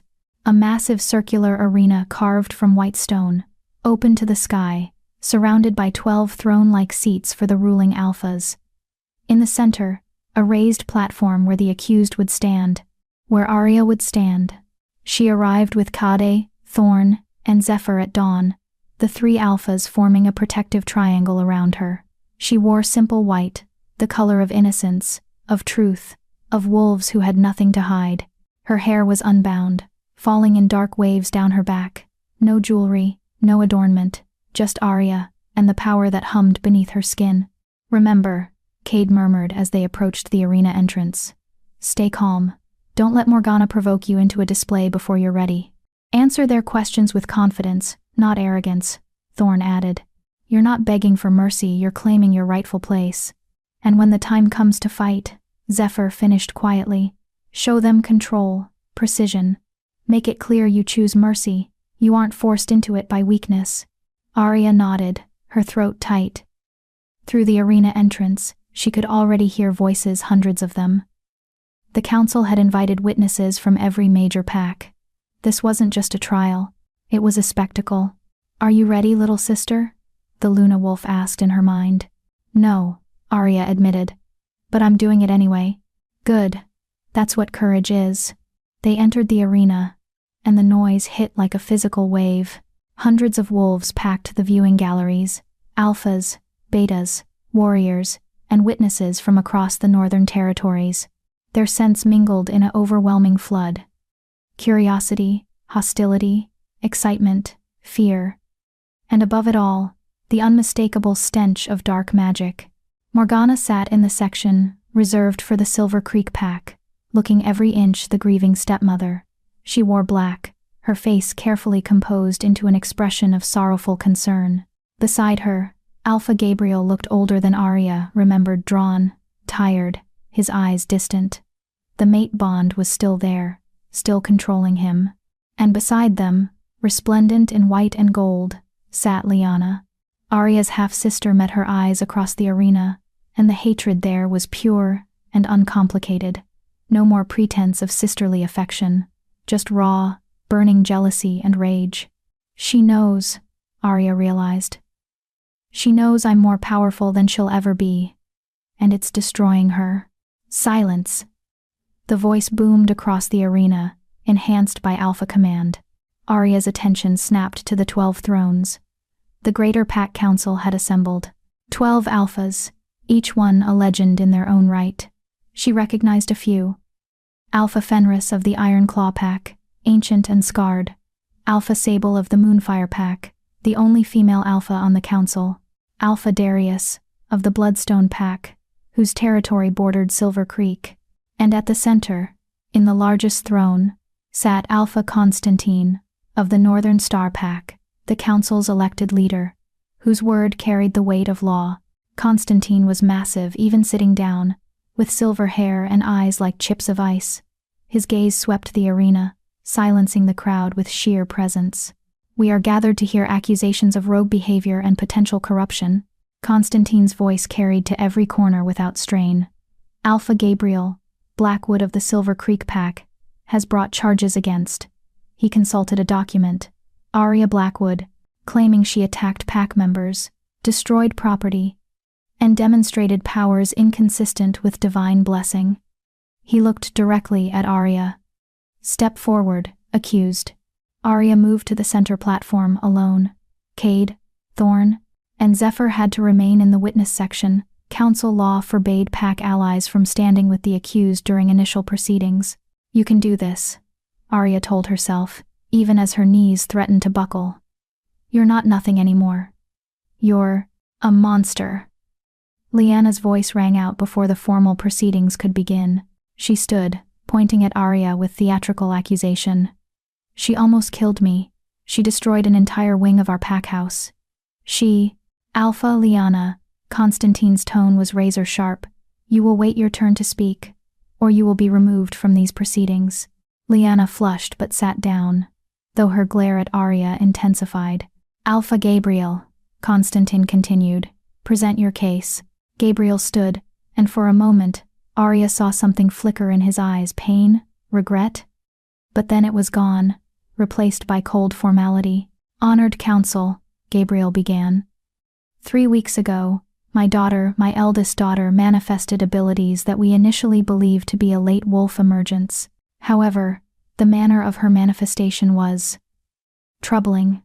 He pulled out documents, photographs. Witness testimony describes silver fire, reality distortion, and a power that forced even senior warriors to their knees involuntarily. An entire wing of our pack house was destroyed. Several pack members suffered injuries, and when confronted, Arya fled rather than submit to pack justice. Murmurs rippled through the crowd. The evidence looked damning, presented without context. Furthermore, Gabriel's voice hardened. Our pack witch Luna Vivian has examined the residual magic from Arya's transformation. Her findings suggest corruption, dark magic, the kind that twists a wolf's nature and creates something wrong. Lies. The word burst from Arya before she could stop it. She's the one who used dark magic. She's not even a wolf, she's a witch who infiltrated our pack. Silence. Constantine's command crashed over her. You will speak when given permission, not before. Arya's jaw clenched shut, fury and frustration warring in her chest. Morgana stood now, her expression perfect wounded dignity. Council members, I understand the accused is desperate to deflect blame. But I have served the Silver Creek Pack faithfully for 18 years. I have documentation of my bloodline, testimonies from pack members, and, she produced a vial of shimmering liquid, evidence of my wolf nature. This is essence extracted from my shifted form, preserved and sealed. It proves beyond doubt that I am what I claim to be. It was a lie. It had to be. But how could Arya prove it? If I may, honored counsel? A new voice, calm, feminine, and carrying absolute certainty. Elena Shadowmere stood from the witness section, and Morgana's face went white. This woman is not a credible witness. Morgana's composure cracked. She is a convicted criminal, a traitor to her coven. She is also the witch who provided testimony that led to the dissolution of the Darkwater Coven and the imprisonment of 12 dark witches, Cade interjected, rising to his feet. Her information has been verified by 3 separate pack investigations. If anyone knows dark magic when she sees it, it's Elena Shadowmere. Constantine held up a hand. The witness may speak, but choose your words carefully, witch. False testimony before this council carries severe penalties. Elena walked to the center platform, standing beside Arya. Up close, Arya could see her trembling, whether from fear or rage, she couldn't tell.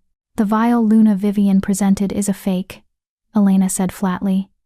It contains essence, yes, but not her own. It's stolen probably from a deceased wolf, preserved through necromancy. A trick the Darkwater Coven perfected decades ago. She turned to face Morgana directly. I should know. I helped you steal it. Morgana, 17 years ago, we took it from a young wolf who died in what was ruled an accident. Do you remember her name? Cassandra Nightshade. She was 19 years old. The arena erupted in chaos, wolves shouting, alphas demanding order, and Morgana screaming denials. But Elena pressed on, her voice somehow cutting through the noise. Morgana Darkwater infiltrated the Silver Creek Pack with one purpose: to harvest the power of a Luna Wolf. She murdered Seraphina Blackwood because the Moon Singer was too strong to suppress, and she poisoned Arya from age 7 onward, keeping her dormant until she could figure out how to perform the harvesting ritual safely. Lies, Morgana shrieked. All lies from a bitter, jealous witch. Then prove it, Elena said simply. Shift. Right here, right now. Show the council your wolf.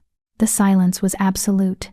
Morgana's face cycled through a dozen emotions: rage, fear, calculation. I don't need to prove myself to a criminal. You do, actually. Alpha Sable spoke for the first time, her voice clear and hard. If you're accused of being a false wolf, pack law requires you to demonstrate your nature. Shift, Luna Vivian. Or be declared imposter and forfeit all legal standing. Morgana's eyes darted around the arena, looking for escape. Then her gaze landed on Liana, and something ugly and desperate crossed her face. Very well, Morgana said, her voice suddenly cold and controlled.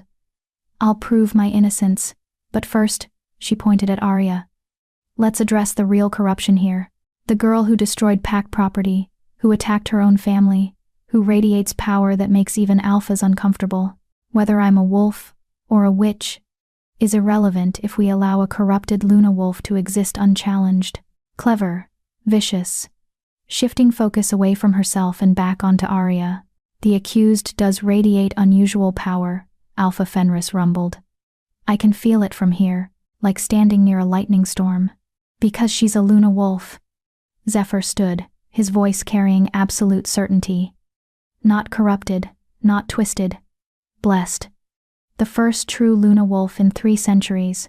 The crowd's reaction was immediate, and visceral gasps, shouts, disbelief. Impossible, Gabriel said. But his voice wavered. Is it? Thorn joined Zephyr, then Cade stood as well. 3 alphas, united. We've all witnessed her power, we've all trained with her, and we can all testify that she demonstrates perfect control, divine blessing, and no corruption whatsoever. 3 alphas who conveniently want to claim her as a mate, Liana spat, standing. Of course you'd defend her. You want to use her power for yourselves, as opposed to your mother, who wants to harvest it. Cade's voice was ice. Enough. Constantine's command silenced everyone. This has become chaos. We will settle this the old way, trial by combat. He looked at Arya. Arya Blackwood, you are accused of corruption and rogue behavior. Do you accept trial by combat to prove your innocence? This was it. The moment everything came down to. Arya took a breath and spoke clearly. I do. Then choose your champion, or fight yourself. I'll fight myself, Arya said. I have nothing to hide. Very well. Constantine turned to Gabriel. As the accuser's alpha, you may designate a champion to face her. Gabriel looked at Morgana, who whispered something Arya couldn't hear. Then his face hardened, and Arya knew what was coming even before he spoke. Liana Blackwood will serve as champion, Gabriel announced. She is my acknowledged heir, my strongest wolf, and has been personally wronged by the accused. She has the right to defend her pack's honor. Liana stepped forward, already beginning to shift. Her white wolf emerged in a display of power that would have impressed anyone who hadn't seen a Luna wolf. She was magnificent, large, powerful, gleaming with alpha potential. But Arya saw the fear in her eyes. Liana knew she couldn't win. This was a suicide mission, and Morgana had volunteered her own daughter for it. She's going to sacrifice Liana, Arya realized with horror. Win or lose, Morgana doesn't care. If I kill Liana, I'm a monster. If Liana somehow wins, Morgana eliminates me. Either way, Morgana comes out ahead. Combat will begin when both fighters are in the ring, Constantine declared. Combat ends when one submits, is rendered unconscious, or, he paused, dies. The victor's truth becomes law. The arena floor cleared. Liana moved to one side, her white wolf pacing, snarling. Every line of her body screamed aggression, terror, and desperate determination. Arya moved to the opposite side. She could feel every eye on her, every alpha assessing, every wolf waiting to see what she really was. Show them, the Luna wolf whispered. Show them all what we are.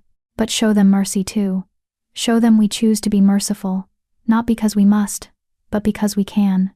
Arya closed her eyes and reached for that vast well of power inside her, and shifted. The transformation was instantaneous, controlled, and absolutely stunning. Silver light poured from her body as she became her true self, the Luna Wolf, in all her divine glory. Twice Lyanna's size, fur like liquid moonlight, eyes swirling with molten silver. The crescent moon on her chest blazed, surrounded by stars that actually twinkled. Power radiated from her in waves that made the very air shimmer. The crowd's reaction was deafening. Howls of awe, gasps of fear, shouts of disbelief. And from the 12 thrones, silence. Absolute, stunned silence. Even Constantine looked shaken, his ice-chip eyes wide. "Goddess preserve us," Alpha Sable breathed. "It's true. A Luna Wolf walks among us." Lyanna hesitated, her earlier bravado crumbling in the face of Arya's revealed nature. She was an alpha wolf, impressive, powerful, everything she'd been raised to be. But Arya was divine. "Begin!" Constantine's voice cracked like thunder. Lyanna attacked immediately, probably hoping speed would give her an advantage. She was fast, incredibly fast, her white form a blur as she went for Arya's throat. Arya didn't move. She didn't need to.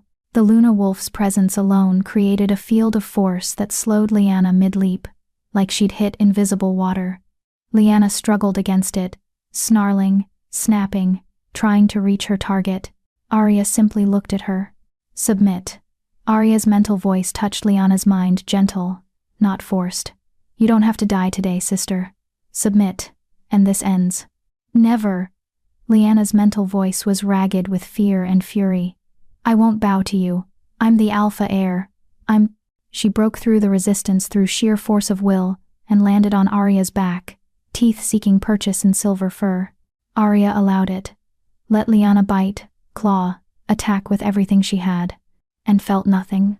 The Luna Wolf's hide was impervious to normal wolf attacks. Lyanna might as well have been biting stone. After 30 seconds of futile assault, Lyanna backed off, panting, confused. She'd thrown everything she had at Arya and hadn't even drawn blood. "You can't hurt me," Arya told her gently. "But I can hurt you. So please, Lyanna. Submit. Let this end without more pain." Lyanna's response was to howl a challenge, a cry of rage and desperation. She attacked again and again, each assault more frantic than the last. Arya let her exhaust herself. Let her prove to everyone watching that this wasn't even a fight, it was a mercy. Finally, Lyanna collapsed, sides heaving, utterly spent. She'd given everything and accomplished nothing. Arya walked over to her slowly, deliberately. She placed one massive paw on Lyanna's side, not crushing, just restraining, and leaned down until her muzzle was inches from her sister's throat.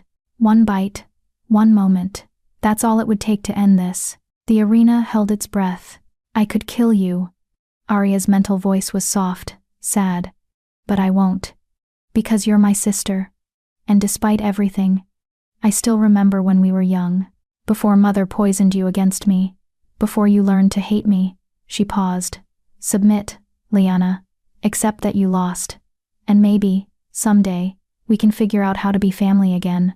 For a long moment, nothing happened. Then Lyanna's wolf went limp, exposing her throat completely. The ultimate submission. Defeat acknowledged. Arya removed her paw and stepped back. Lyanna shifted back to human, curling on the ground, sobbing with exhaustion and humiliation. But alive, whole, shown mercy. Arya shifted back to human as well, standing tall and unbowed in the center of the arena. "The combat is concluded." Constantine's voice was strained. "Arya Blackwood is victorious. Her truth is accepted." He paused, seeming to gather himself. "Furthermore, it is the judgment of this council that Arya Blackwood is, in fact, a Luna Wolf blessed by the moon goddess, not corrupted. All charges are dismissed." The crowd erupted, some in celebration, some in shock, all in chaos. But Arya's attention was on Morgana. The witch was already moving, backing toward the arena exit. She'd lost, her champion defeated, her accusations proven false. And now Elena's testimony would be investigated, her fake wolf essence examined. She was running. "Stop her!" Arya's voice rang out, enhanced by Luna Wolf authority. Every wolf in the arena froze, even the alphas, though they recovered quickly. Cade, Thorn, and Zephyr moved as one, blocking Morgana's escape routes. "You murdered my mother," Arya said, walking toward Morgana with deliberate steps. "You poisoned me for 18 years. You tried to destroy me, to harvest my power, to twist everything I was meant to be." She stood before the witch, naked and unashamed, radiating power that made the air crackle. "Did you really think you'd walk away from this?" Morgana's mask finally shattered completely. Her face twisted, revealing the dark witch beneath eyes going black, skin taking on a greenish tint, power coiling around her like smoke. "You should have stayed dormant," Morgana hissed. "You should have died like your pathetic mother. Instead, you're going to watch as I—" She never finished the sentence. Green fire exploded from her hands, aimed not at Arya, but at Lyanna, still collapsed on the ground, defenseless. She's going to kill her own daughter, Arya realized with horror. Her final revenge. Arya moved on pure instinct. She shifted mid-leap, her Luna wolf form erupting between Morgana's attack and Lyanna's vulnerable body. The witch fire hit her square in the chest, and was absorbed. Arya felt the dark magic enter her, felt it try to corrupt, to twist, to poison, and felt her Luna wolf nature simply convert it, transform it, purify it into silver light that fed her power instead of destroying it. "We are the moon's own," the Luna wolf purred. "Darkness cannot touch us. We are the light that darkness fears." Arya opened her jaws and released that converted energy back at Morgana, not as an attack, but as pure, cleansing moonlight. The witch screamed as 18 years of dark magic, of twisted spells, of carefully maintained illusions, burned away. Her false beauty melted, revealing the haggard crone beneath. Her power unraveled, leaving her just a bitter old woman who'd gambled everything and lost. "Morgana Darkwater," Constantine's voice boomed. "You stand revealed as false wolf, dark witch, and murderer. The council's judgment is exile and magical binding. You will be stripped of your power and cast beyond our borders, marked so that no pack will ever shelter you." "No," Morgana shrieked. "You can't. I have allies. You have nothing," Arya said quietly. She walked up to the witch, looked her in the eyes. "You took everything from me. My mother, my childhood, my sense of worth, but you failed, because what you tried to destroy was never yours to take." She leaned closer, her voice dropping to a whisper only Morgana could hear. "My mother's spirit is free. My power is mine, and you're nothing but a cautionary tale about what happens when you underestimate a wolf blessed by the goddess." Morgana collapsed, all fight leaving her. Within minutes, pack enforcers had her in silver chains, already beginning the binding ritual that would strip her magic permanently. Arya turned to find her father standing at the edge of the arena, staring at her like he'd never seen her before. "Arya," Gabriel's voice cracked. I didn't know. She had me under a mate bond spell. I couldn't see." "I know," Arya interrupted. She wanted to be angry, to rage at him for 18 years of neglect. But looking at him now, broken, ashamed, truly seeing her for the first time, she found she couldn't. "The mate bond clouded your judgment. But father, you chose to believe the worst about me. You chose to strip me of my name rather than fight for me. That wasn't magic. That was you." Gabriel flinched as if struck. "I'm sorry. Goddess Arya, I'm so sorry." "I know," she said again, softer. "And maybe, someday, I'll forgive you, but not today. Today, I need to figure out who I am without your approval or disapproval." She looked at Lyanna, who was being helped to her feet by pack healers. "Take care of your other daughter. She needs you more than I do right now."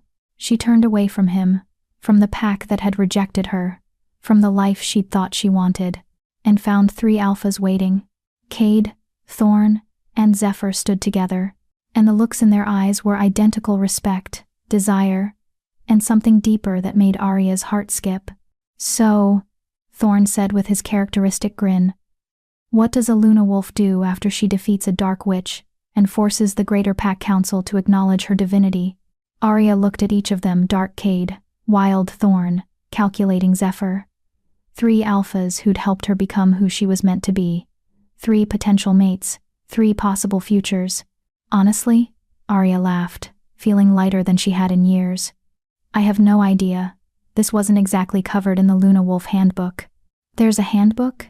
Zephyr asked, amused. No, that was a joke. I'm new at this. Arya sobered slightly. But I do know one thing. I'm not choosing a mate, because pack politics demand it. I'm not claiming a territory because tradition says I should. And I'm definitely not letting anyone alpha or otherwise tell me who or what I'm supposed to be. Good, Cade said simply. Because we wouldn't want you any other way. Although, Thorn added, if you're looking for allies, friends, or hypothetically competitive suitors who are willing to fight each other for your favor, we're available, Zephyr finished smoothly. Arya looked at the 3 of them and felt something warm bloom in her chest. Not love, not yet, but possibility, hope, the sense that maybe, just maybe, her story was just beginning. I'll keep that in mind, she said, smiling. Behind her, the Greater Pack Council was already discussing what her existence meant for pack politics, for territorial boundaries, for the future of all werewolves. Let them talk, let them plan, let them try to figure out how to deal with a Luna Wolf who refused to play by their rules.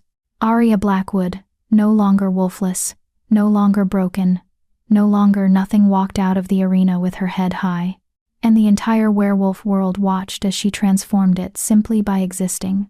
Chapter 7, The Luna's Choice. The territory didn't have a name when Arya claimed it. It was wild land, unclaimed by any pack, a valley, nestled between 3 mountain ranges, with forests that whispered ancient secrets, and a lake that reflected the moon like liquid silver. The council had offered it to her after the trial, partly as acknowledgement of her status, partly to keep her away from established pack politics. Arya had accepted, and then she'd made it hers. Luna's Haven, the wolves called it now, a sanctuary for those who didn't fit elsewhere, the wolfless who'd been rejected by their packs, the late bloomers who'd been cast aside, the rogues who'd been hunted for crimes they didn't commit. They all found their way here, drawn by rumors of a Luna wolf who'd once been nothing and understood what it meant to be outcast. In 6 months, Luna's Haven had grown from a dream to a reality. 63 wolves called it home now, with more arriving every week. They'd built a compound, not a traditional pack house, but something more open, more communal. Everyone contributed, everyone mattered, no one was worthless. And Arya led them, not as an alpha, but as something new. Something the werewolf world hadn't seen in centuries. A true Luna. You're brooding again, a familiar voice said from behind her. Arya turned from the overlook where she'd been watching the valley to find Grandmother Esther approaching. The old woman had moved to Luna's Haven 2 months ago, after finally cutting ties with Silver Creek. She looked younger somehow, despite her age, as if being free of pack politics had lifted years from her shoulders. Not brooding, Arya corrected. Contemplating. Ah, yes, very different. Esther's dry tone made Arya smile. Contemplating what, exactly? The 3 alphas who've been circling this territory like lovesick pups? The delegation from the council arriving tomorrow? Or the fact that you still haven't decided what to do about your father's request? All of the above, actually. But Arya focused on the last one. He wants to meet. Arya said quietly. Says he's broken Morgana's remaining hold on him. Says he wants to make amends. And you don't believe him? I don't know what I believe. Arya's fingers clenched on the railing. Part of me wants to forgive him, to have my father back. But another part remembers 18 years of being invisible. Of being nothing. How do you forgive that? You don't, Esther said bluntly. Not all at once. Forgiveness isn't a switch you flip, child. It's a process.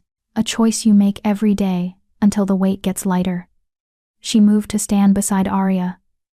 But refusing to even meet with him? That's not protecting yourself. That's letting fear make your decisions. Before Arya could respond, a commotion from the compound drew their attention. Raised voices, excited, not angry, and the unmistakable sensation of powerful wolves entering the territory. They're here, the Luna wolf purred in Arya's mind. All 3 of them. This should be interesting.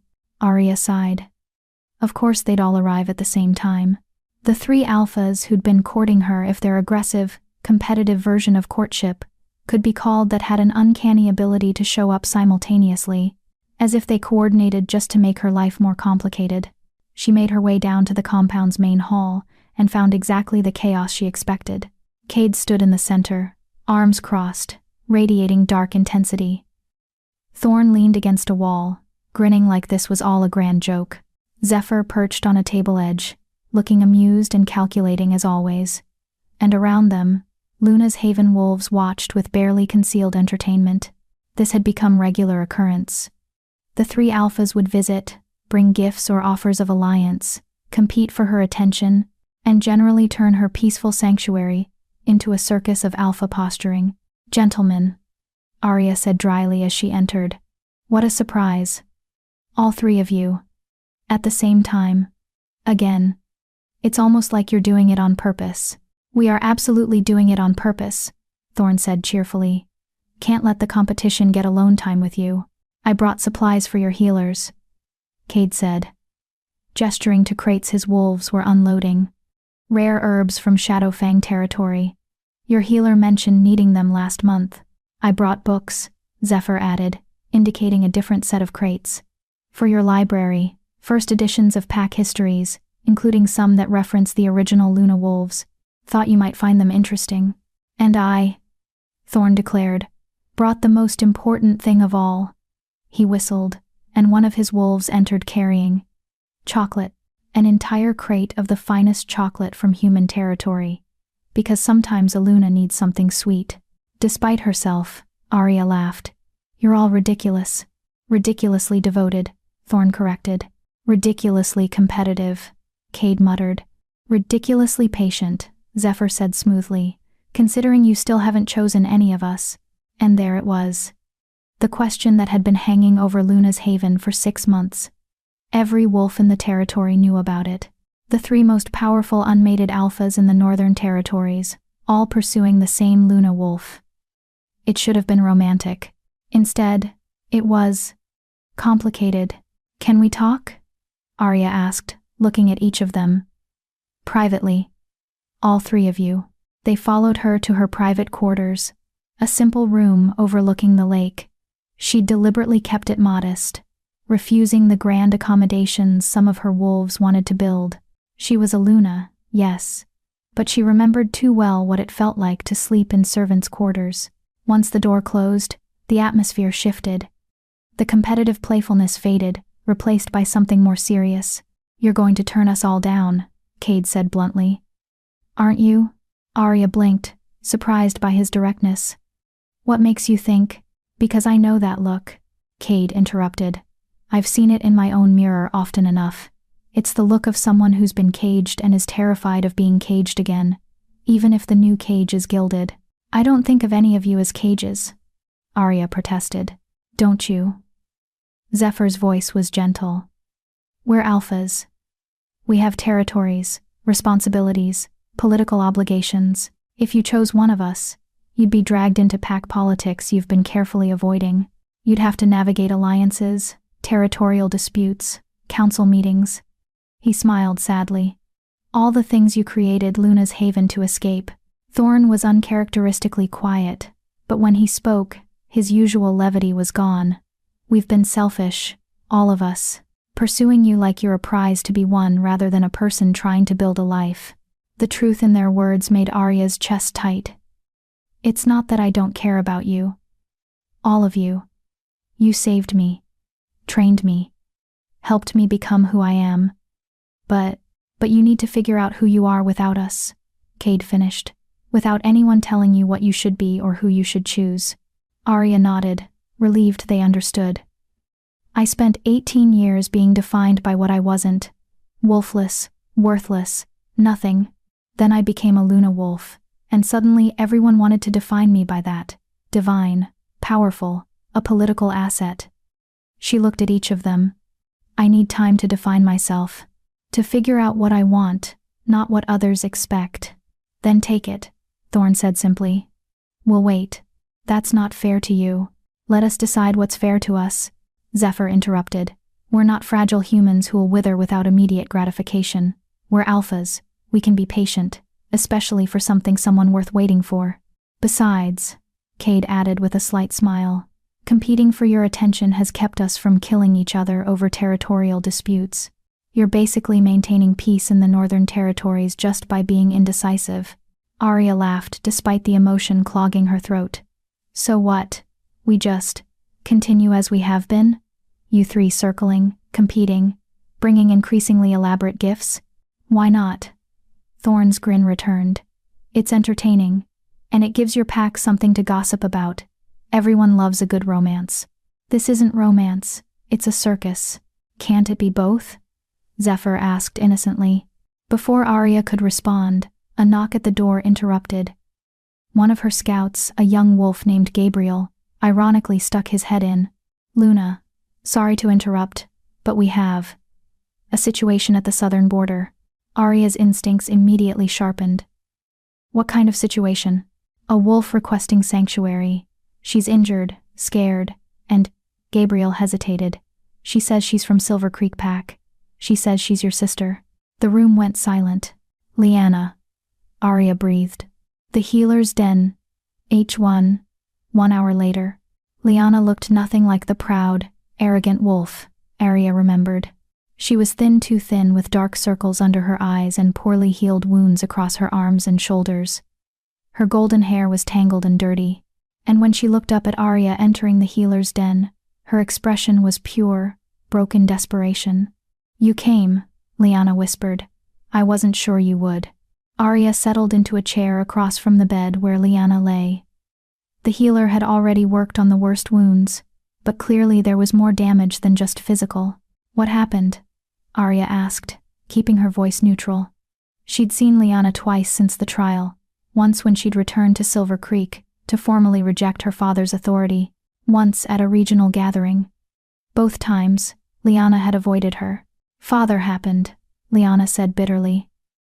After you left, after Morgana was exiled, he broke. The mate bond breaking nearly destroyed his mind. He became paranoid, controlling. He saw threats everywhere. She laughed, a broken sound.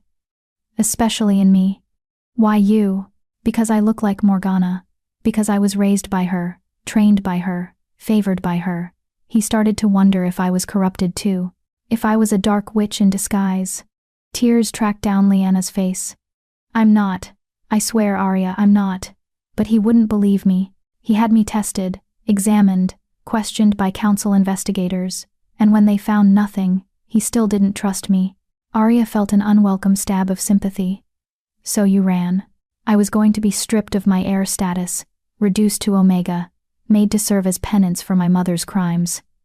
Lyanna met Arya's eyes. Sound familiar? It did.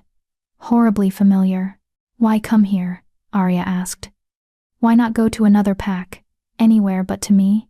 Because you're the only one who understands, Lyanna said simply. You know what it's like to be rejected by father, to be called worthless despite your power, to have everything taken away because of circumstances beyond your control. She reached out tentatively. Please, Arya, I know I was terrible to you. I know I hurt you, belittled you, made your life hell. But I was raised to see you as competition, as a threat. Morgana poisoned my mind the same way she poisoned your body. That doesn't excuse. I know. Lyanna's voice cracked. I know it doesn't excuse anything. I'm not asking for forgiveness. I'm asking for sanctuary, for a chance to prove I'm more than the monster my mother tried to create. Her hands trembled. If you turn me away, I have nowhere else to go. No other pack will take an alpha's rejected heir. I'll die out there. Arya looked at her sister, her half-sister, and saw a reflection of her own past, broken, desperate, begging for a chance she didn't deserve but needed anyway. What do you think? Arya asked her Luna wolf. She speaks truth, the wolf replied. I can sense no deception, no dark magic, just pain, regret, and fear. A pause. But the choice is yours, little sister. Mercy or justice, forgiveness or vengeance. What kind of Luna do you want to be?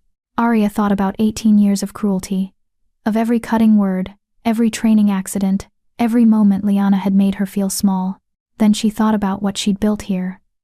a sanctuary for the rejected, a haven for those who didn't fit, and she made her choice. You can stay, Arya said quietly, but there are conditions.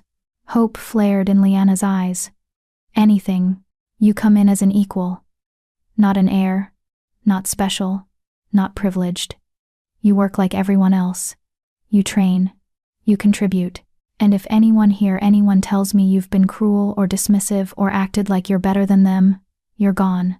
I understand. And Arya leaned forward, her voice hardening. You will apologize. To every person in this sanctuary you ever mocked or hurt when you visited Silver Creek. You will own what you did and make amends. Not because I'm forcing you, but because that's what real strength looks like. Lyanna's face crumpled, but she nodded. I will. I promise. Arya stood. The healer will take care of your wounds. When you're recovered, we'll find you a place in the pack. Welcome to Luna's Haven, Lyanna. Try not to screw it up. She left before her sister could see the tears in her own eyes. Outside, Cade was waiting. He didn't say anything, just pulled her into his arms and let her shake with the weight of what she'd just done. That was hard, he murmured into her hair. That was necessary, Arya corrected. If I can't offer mercy to my own sister, how can I ask others to believe in second chances? You're a better person than me, Cade said. I would have turned her away. No, you wouldn't have. Arya pulled back to look at him. You take in rogues. You protect defectors. You understand that sometimes the people who hurt us are hurting too. Doesn't mean we have to forgive them. No, Arya agreed. But we can give them the chance to be better, and hope they take it. 2 days later. The council delegation. The council had sent Alpha Constantine himself, along with Sable and 2 others. They arrived with full ceremony, bringing gifts and formal greetings. But Arya could sense the tension beneath the politeness. They met in Luna's Haven's council hall, not a throne room. Just a large open space where pack decisions were made communally. Luna Arya, Constantine began, using her new title. The Greater Pack Council has been watching your territory's growth with interest. In 6 months, you've established a stable community, resolved disputes with neighboring packs, and provided sanctuary to dozens of displaced wolves. It's impressive. Thank you, Arya said carefully. But I sense there's a but coming. Constantine's lips twitched. Direct. I appreciate that. Yes, there is a concern. Luna's Haven operates outside traditional pack structures. You have no alpha, no formal hierarchy, no clear succession plan. Some council members worry about what happens if you're incapacitated, or if the territory grows beyond your ability to manage alone. You want me to choose an alpha. Arya translated. Preferably one of the 3 who've been courting me, to establish a traditional power structure. It would stabilize your position, Alpha Sable added. A Luna and Alpha pair is traditional, understood. What you're doing here is innovative, but innovation makes the old guard nervous. Arya looked at the council members, then at her assembled pack. 63 wolves, all watching, all waiting to see how she'd respond to this pressure. They want to control us, the Luna wolf growled. Want to fit us into their comfortable boxes. Maybe, Arya thought back, or maybe they're genuinely worried about stability. Either way, we need to set boundaries. I appreciate the council's concern, Arya said carefully. But Luna's Haven will not be adopting a traditional pack structure. We function differently here, and that's deliberate. However, she held up a hand as Constantine started to object. I understand the need for clear leadership and succession. So I propose this. I will establish a council of elders within Luna's Haven, 5 wolves, elected by the pack, who will help make decisions, and who could lead if I'm unable to. We'll formalize our laws, our territory boundaries, and our relationship with the Greater Council. And the matter of choosing a mate? Constantine pressed. Is my business? Arya said firmly. When and if I choose to take a mate, it will be because I want to, not because pack politics demand it. Luna's Haven will not become a prize to be won through marriage. The council may not accept. Then the council can try to remove me. Arya interrupted, power crackling in her voice. The temperature in the room dropped. I beat a dark witch, defeated an alpha champion, and earned my place through trial by combat.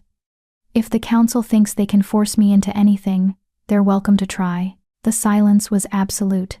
Then Constantine laughed, a genuine, surprised sound. "You have teeth, Luna. Good. The council needs to remember that power comes in many forms." He stood, offered a formal bow. "Your proposal is acceptable. Luna's Haven remains autonomous, but with formal structures that satisfy council requirements. We'll put it to vote." "Thank you," Arya said, relieved. As the council members departed, Arya felt a weight lift from her shoulders. She'd stood her ground, refused to be controlled, maintained her vision for what Luna's Haven could be. "That's our Luna," the wolf purred approvingly. That night, the full moon rose over Luna's Haven, and tradition demanded a run. Not a formal ceremony, just wolves being wolves racing through forests, hunting, celebrating their nature. Arya shifted and led the pack into the wilderness, her silver form lighting the way. Behind her, 63 wolves followed, some strong, some weak, all belonging. They ran until the joy of it filled their bones, hunted together, howled at the moon that blessed them all. And when they returned to the compound in the early morning hours, Arya found someone waiting. Alpha Gabriel stood at the territory border, alone, looking older and more broken than she'd ever seen him. Arya shifted back to human, as did several of her wolves, who moved to flank her protectively. "Father," she said neutrally. "Arya." His voice was rough. "I know I have no right to be here. I know I lost the privilege of calling you daughter when I—" His voice broke. "When I chose wrong, again and again, but I needed to see you. To tell you." He took a shuddering breath. "Your mother would be so proud of what you've built here, of who you've become." The words hit harder than any insult. Arya's throat tightened. "You didn't know her," she said, but without venom. "Not really. Morgana took her from you before you could truly understand what you had." "I knew her enough to love her," Gabriel said quietly. "And to see her in you. Every time I look at you, I see Seraphina, her strength, her compassion, her refusal to accept the world as it is when it could be better." He moved closer to the border, careful not to cross without permission. "I failed you. I failed her. I let a witch manipulate me into betraying everything I should have protected. And I know," his voice cracked again, "I know saying sorry doesn't fix anything. But I am sorry. Every day, I am sorry." Arya studied him, this man who'd once been her hero, then her tormentor, now just broken. Grandmother Esther's words echoed in her mind.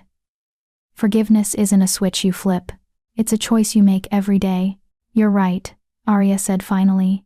"Sorry doesn't fix anything, but it's a start." She gestured to the border.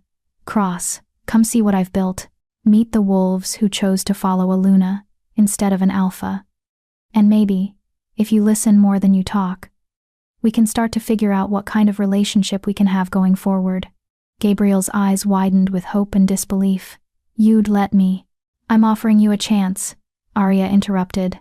"Not forgiveness, not absolution. A chance.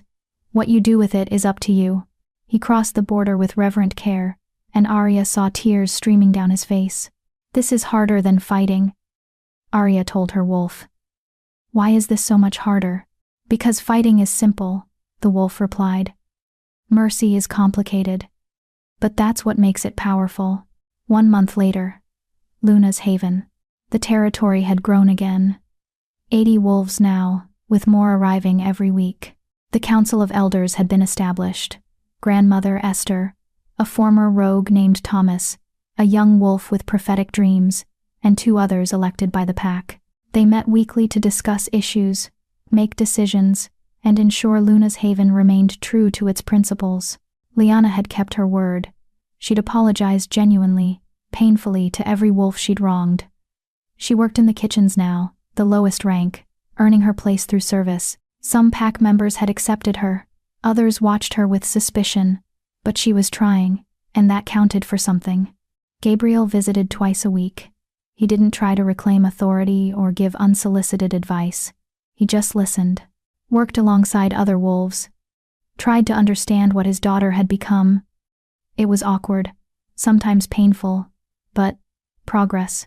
And the three alphas continued their elaborate courtship, now with the added complication of trying to prove themselves worthy through actions rather than just words.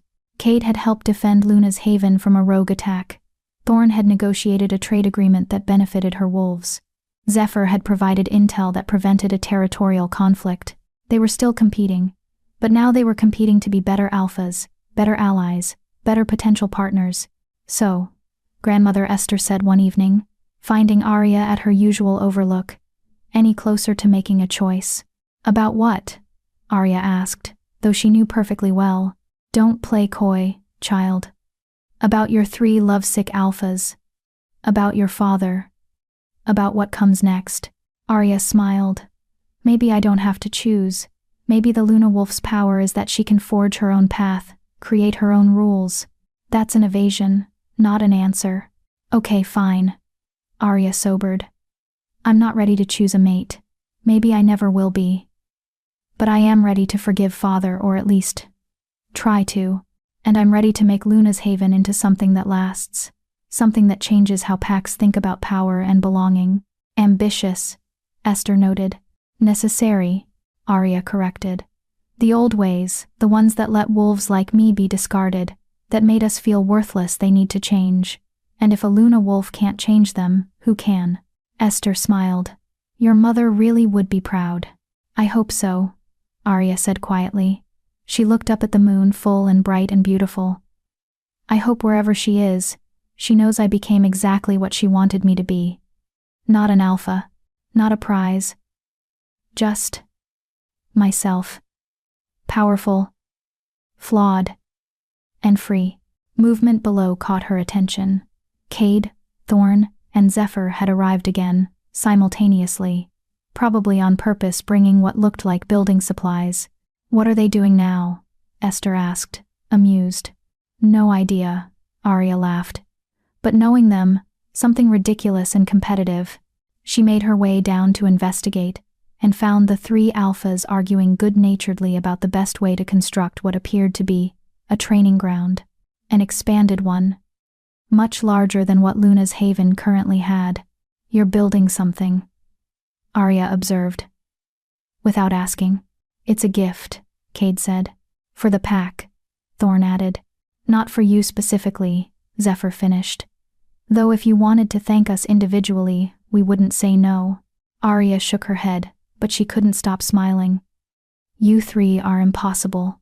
Impossibly devoted. Thorn corrected with a wink. Impossibly patient, Cade added. Impossibly in love with a Luna who won't choose any of us, Zephyr said with theatrical despair.